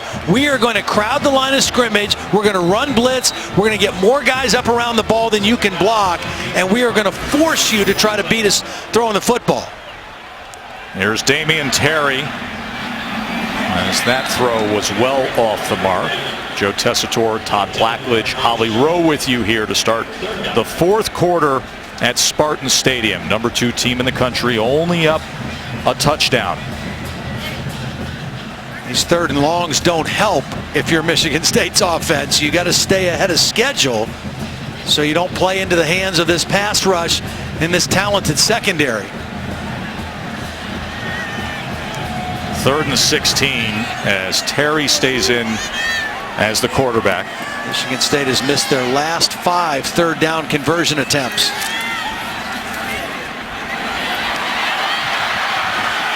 And that's going to be short of the necessary yardage as he finds Price. So Urban Meyer here with a 7-point lead. He is 54-3 as the head coach at Ohio State when leading after 3 quarters, but 2 of those rare 3 losses have come to Michigan State. Amazing record everywhere he's been. I think it's just as amazing. He's 2-2 against Michigan State and 36-1 against all other Big Ten opponents since he's been the head coach of the Buckeyes. This is a fake right here. Can they get there? Yes! Michigan State needed a little magic and Lewis. Fry provided it. You just knew they had to try something like this because their offense was running into a brick wall. Perfect execution. Riley Bulla with the key block. He's one of the personal protectors. He's going to get out in front of it. And Fry, the guy they nicknamed Caveman, comes through with the big conversion on 4th down. That referencing the fact that they say he's a throwback, the kind of guy that would have been comfortable playing in the 70s. Hard-nosed football player who comes up with a big one. 25 yards on 4th and 6. The fake punt. They needed a little something. Now can they deliver on it?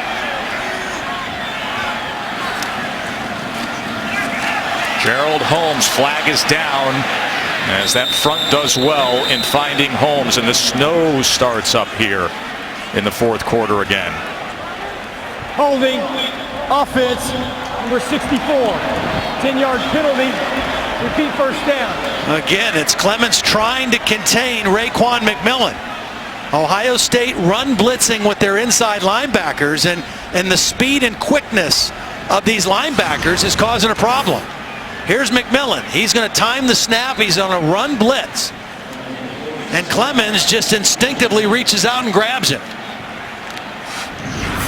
3rd offensive penalty for Michigan State this half. Damian Terry at quarterback in 1st and 20. End around here, R.J. Shelton.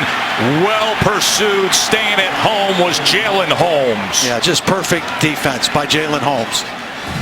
He had to set the edge to the defense. He didn't get fooled. Here he is right here on the edge. He's just going to stay right here and send it back inside.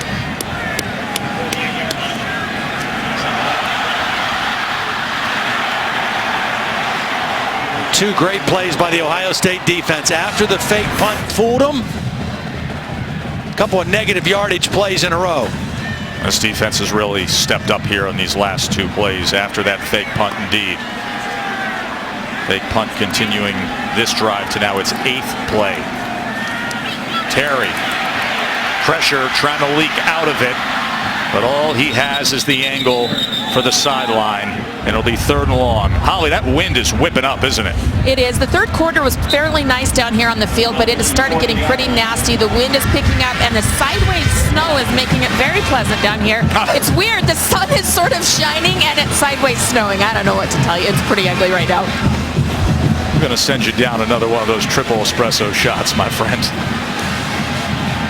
3rd and 13. You can see that wind blowing the flurries side to side as the Spartans are going right into the teeth of it. Terry out of the gun, pressured, down.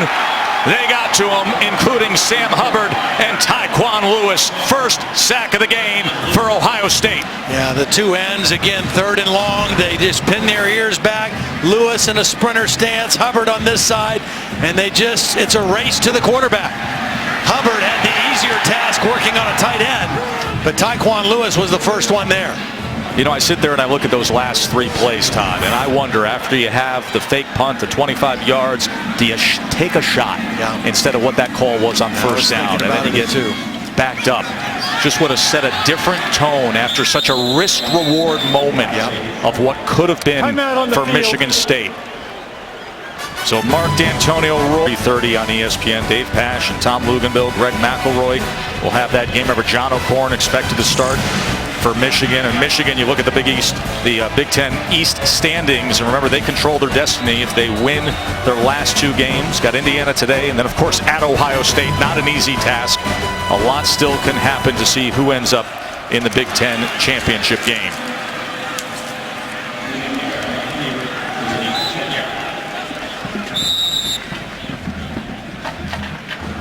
Panashuk with the tackle of J.T. Barrett.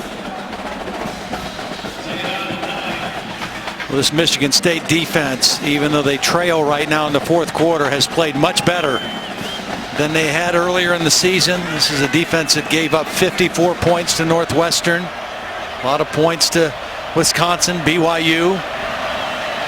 And a defense that has struggled getting pressure on the quarterback for much of the year until the first half today as Riley Bullock comes up with the tackle. Adnan, what's up?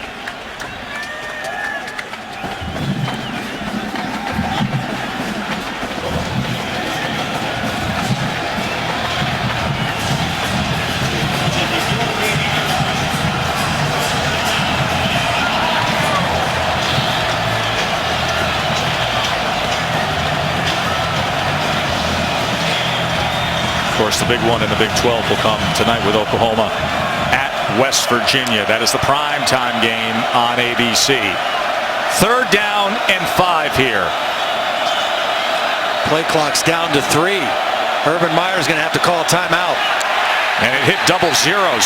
Yeah, J.T. Barrett lost track of the clock, trying to change the play at the line of scrimmage, and I think Urban Meyer got the timeout call. Timeout, Ohio State. They've been in a fight all day with a familiar foe in recent years of these kinds of battles. 17-10 facing a 3rd and 5. They've missed on their last 4 3rd down attempts. 3rd and 5 for Barrett and company. Quick strike beyond Paris Campbell.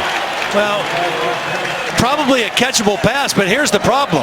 Paris Campbell would have been short of the 1st down if he makes that catch. I mean, he's got to know where the stick is and get beyond that so that if he does make the catch, it's a 1st down. He comes back. It would have been close. It would have been very close. I saw where he ended up, but probably would have been close had he made the catch. Todd, instead, it's their 2nd straight 3 and out. And it'll bring on Cameron Johnston, who has 13 punts over 50 yards this year. They could use one right here to flip this field. Well, even though Michigan State didn't capitalize on their fake punt, they should still get good field position. Rugby-style boot. And it is fielded at about the 45-yard line. The ball came loose at the end, but they're going to likely mark him down right there. Just a 41-yard punt with no return. And that's where Michigan State will take over. 9.5 minutes to play. Timeout on the field. Will we have high drama here in East Lansing? Stick around.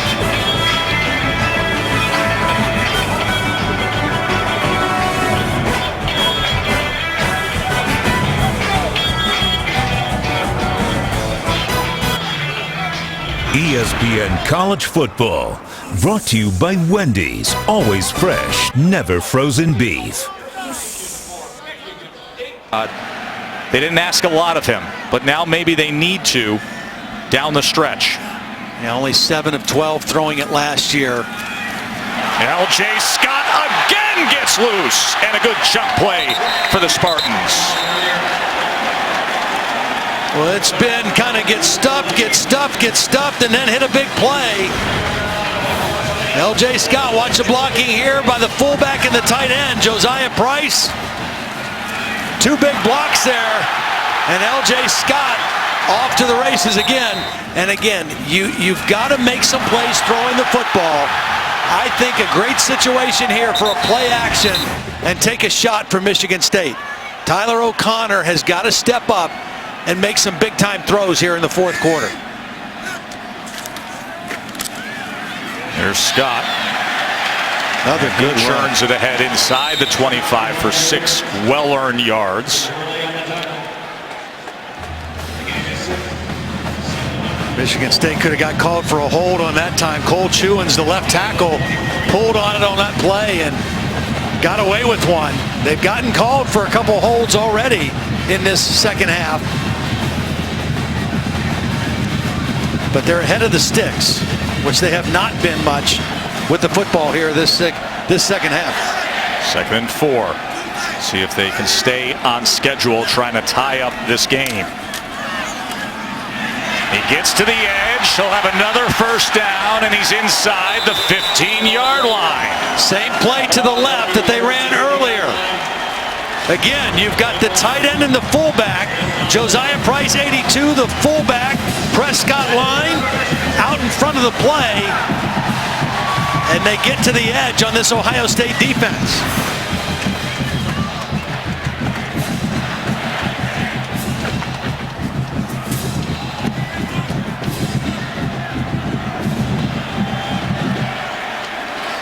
Now 204 yards rushing. They've got a 1 yard rushing advantage over Ohio State in the ball game. They're going to feed him.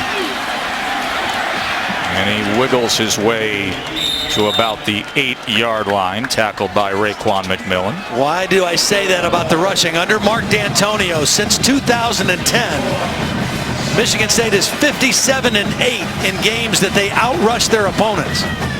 When they get outrushed, 17-25.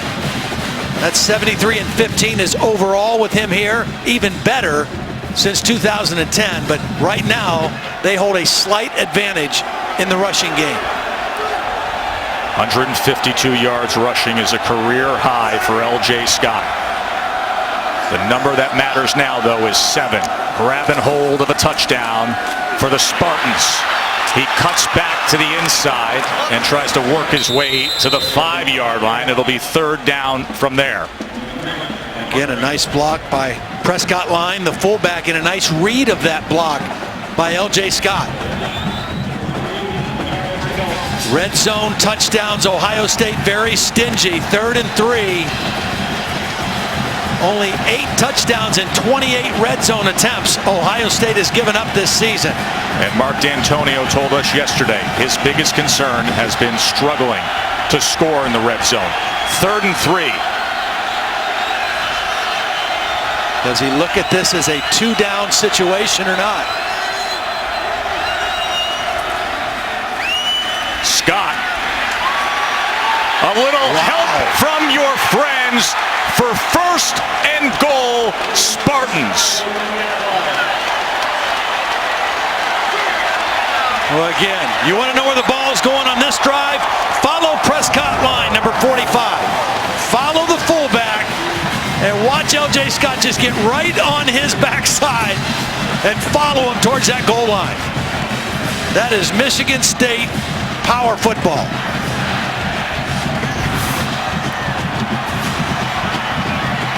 Six straight runs for L.J. Scott. I got to believe he's getting it number 7 also.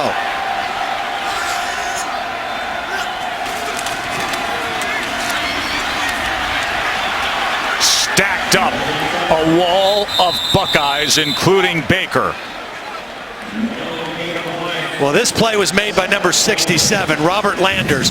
The smallest guy up there among all offense and defensive linemen. He got such quick penetration, he knocked the center over and right into the backfield. That was an incredible play by the freshman, Robert Landers. 2nd and goal. Under 5 minutes to play. Spartans looking to tie it up against the 2nd-ranked team in the country. And what do we have here? L.J. Scott.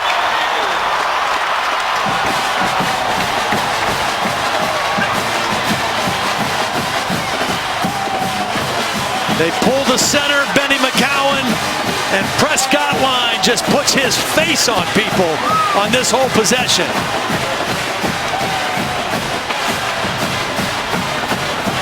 I think they're going for 2 here. Michael Geiger is not out on the field. With 4:41 to play, Mark D'Antonio is going for 2 to try to take the lead. Here it is, folks. Will we have disruption to the playoff rankings? O'Connor to the end zone. And that is intercepted. The 2-point conversion fails. Eric Smith corrals the ball. Well, they tried to get it quickly to Jamal Lyles, number 11. He was open for an instant, but this defense is so fast. Watch number 11. He's open right there, but he's not going to stay open very long. And the ball's intercepted. And Ohio State is going to cover all 4 of them. Right as he's ready to throw, look at him. They are all dead on this play. And he has nowhere to go with the football. I mean, that is good disciplined defense by the Buckeyes. After giving up the touchdown, no letdown in their concentration. and they snuff out the two-point conversion play. A two-point conversion called by Mark D'Antonio. A team that had lost 7 straight is playing without their best defensive player. He's probably wondering how many knocks on the door will I even get, and he decided to go for it, try to take the lead here with just over 4.5 minutes to play. Squib kick from Cronin as it'll be settled in at the 37. Adnan, what's up?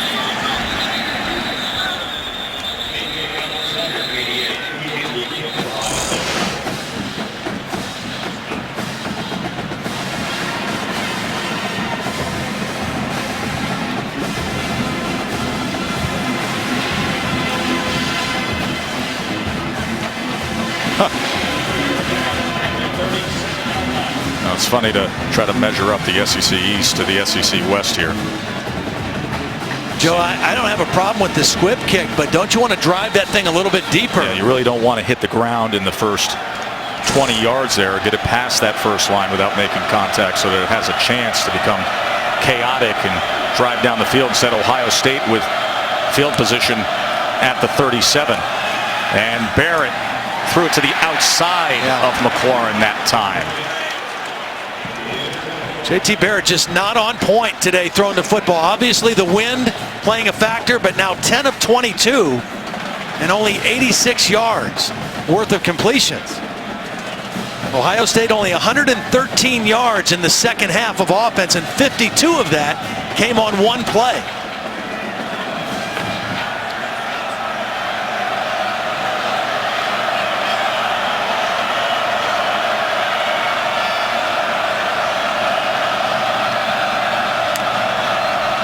Second and 10, he will run it as he was able to get some help from Weber on that cut block, and then Hicks makes the tackle. 8 yards there.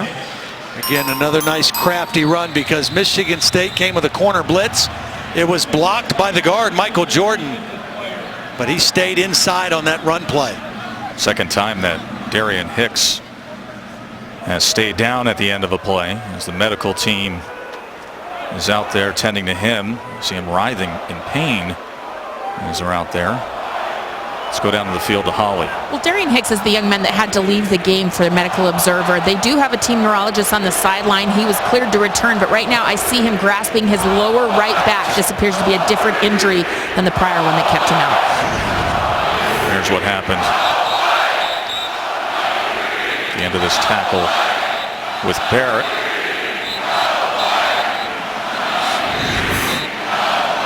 So he will step off as it'll be 3rd and 2.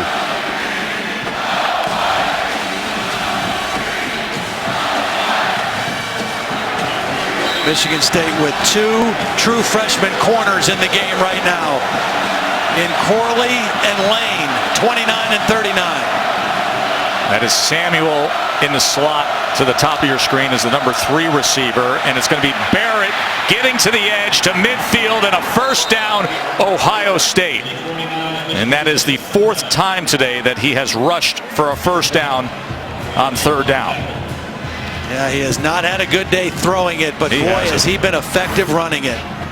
23 carries now, knows what he needs for the first down, gets north and south, see him protect that ball with both arms. Urban Meyer said he has been a tough guy, a great manager, and an on-schedule quarterback as good as he's had.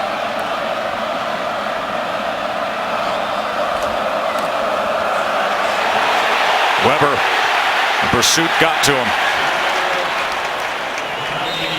It was Andrew Dowell. Loss of 6, penalty flag is down.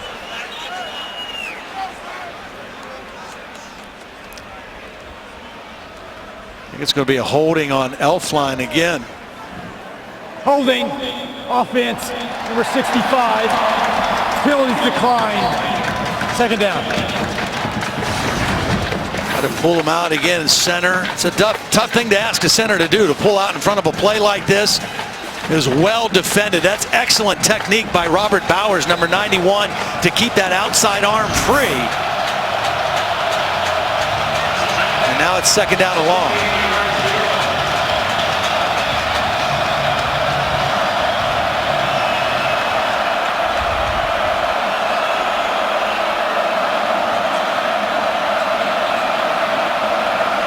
JT Barrett trying to utilize as much of the clock as he can.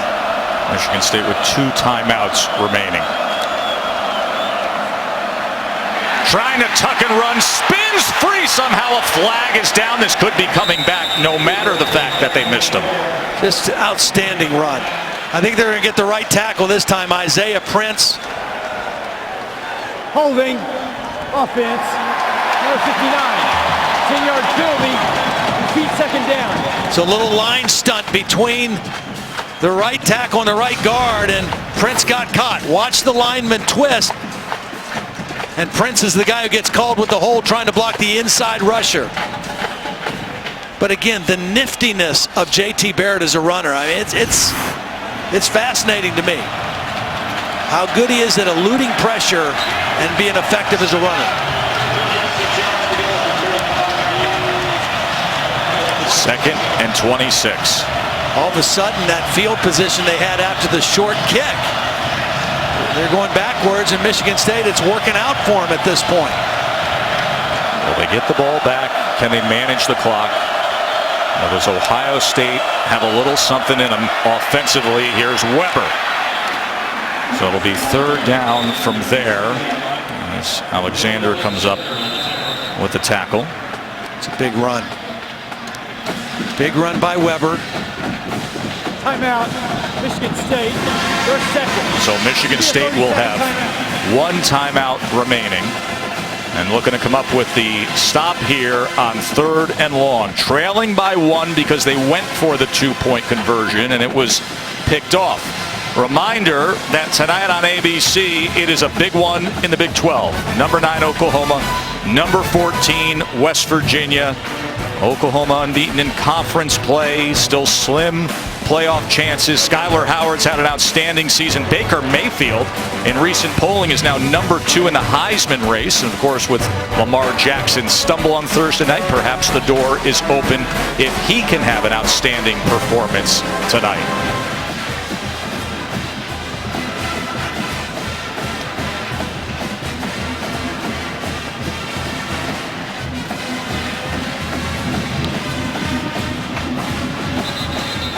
There is the man who took care of business last year. Michael Geiger had the game-winning field goal to beat Ohio State. Will he have an opportunity? Defense still has work to do. Ohio State number 2 in the country. And all week long, the conversations when it comes to the playoff has been, it doesn't matter if there's a Big Ten championship attached to their name. They are in prime position. Will they still be after this? 3rd and 15.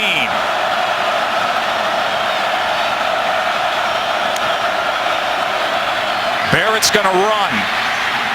And he is taken down well short. Demetrius Cox.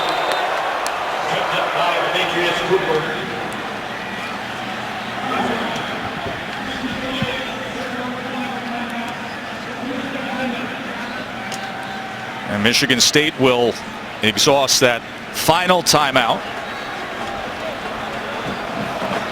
Well, this is interesting, as was last Saturday, isn't it, my friends? They're going to be punting here on 4th down. Michigan State's going to have one last chance. Yeah, they're going to get a shot at it. You know, their defense came through. That short kick, though, Ohio State has a chance to really flip the field and make Michigan State go the long field with a good punt here. Right here, we've got your top 6, the way you see it. I think this is interesting down here that you say USC is among the best. Yeah, I mean, there's a lot of other teams scrambling around there after the top 4 or 5.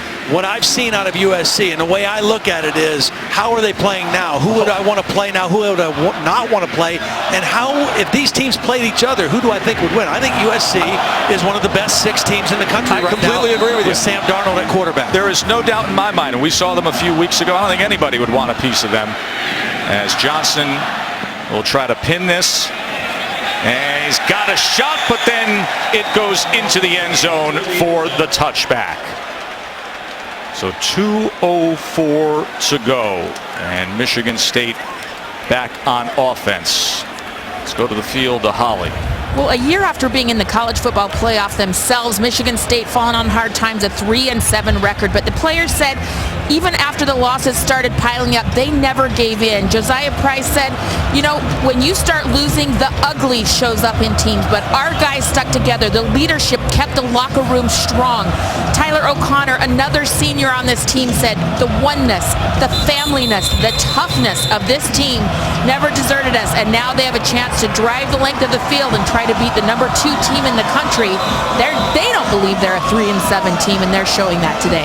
Well, and Holly, the seniors you mentioned, those are the guys that need to step up and make plays now.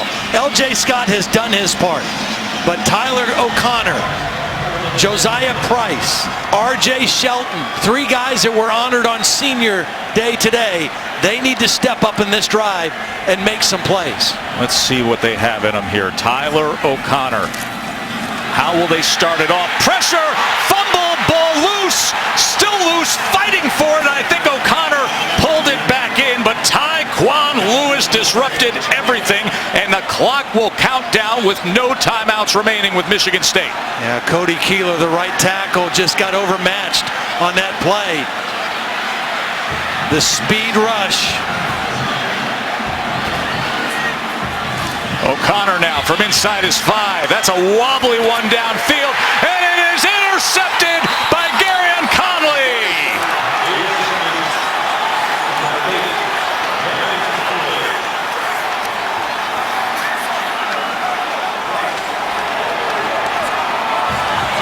Pressure in both cases on the first 2 plays. First play, here comes Tyquan Lewis for the sack. They got their rushman package, their 4 best pass rushers. The ball's knocked loose, 2nd and long. Now watch Jalen Holmes come in here and disrupt this second play. Right in the face of the quarterback. The ball's underthrown to the inside, and Garyon Conley with the 17th interception of the season for this Ohio State defense. Team captain from the famed Massillon High School. And Ohio State is going to dodge this threat. A great battle with a team in Michigan State that hasn't been so great this year. But did they ever step up today? And Ohio State dug in and fought hard. And Todd, I wonder now, in framing the playoff conversation, because everybody loves taking every angle possible, will we hear some of those saying when it comes to Ohio State, well, if Mark D'Antonio didn't go for a 2-point conversion, who knows what we'd be talking about? Yeah, I'm sure there'll be people saying that, people outside of the Big Ten that aren't familiar with this rivalry and how tight these games have been played will maybe look at this and raise an eyebrow. And I guess the big question will be, coming into today, Ohio State looked like a very strong and solid number 2 in the college football playoff. How strong will they be at the end of this weekend? Reminder that after the full day of college football, we're going to have Bucci and Anderson on SportsCenter at night. They will wrap up the day. I'm sure the decision by D'Antonio and the finish here will be part of the conversation. They'll get you set for the full day of the NFL. That's after USC, UCLA. What a thriller to get your college football Saturday started. Only the beginning. Michigan's coming up. A big one in the Big 12 tonight.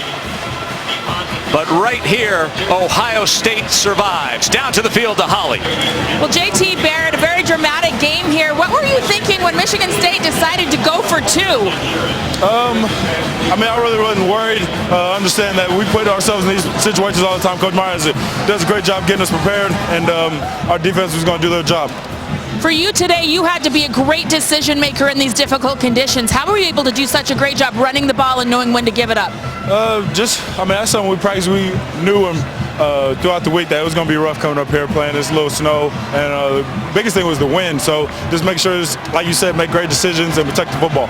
I know Coach Myers said he has not addressed the college football playoff with any of you guys, but you know that now a game against Michigan looms large. How do you approach this week? We're going to face it like a rivalry game. You know, it's going to be high emotion, high intensity type of game. That's a great football team over there. So with that, we're just going to prepare and practice like any other game. Thanks, JT. Thank you. Go Bucks. Now the Bucks will go forward. 10th win of the year. Well, and with under 5 minutes to play, this is what it came down to. A lot of time left. Defense playing fairly well, but Mark D'Antonio went for the two-point conversion. Ohio State defended it perfectly. There were 4 possible receivers. All 4 were covered.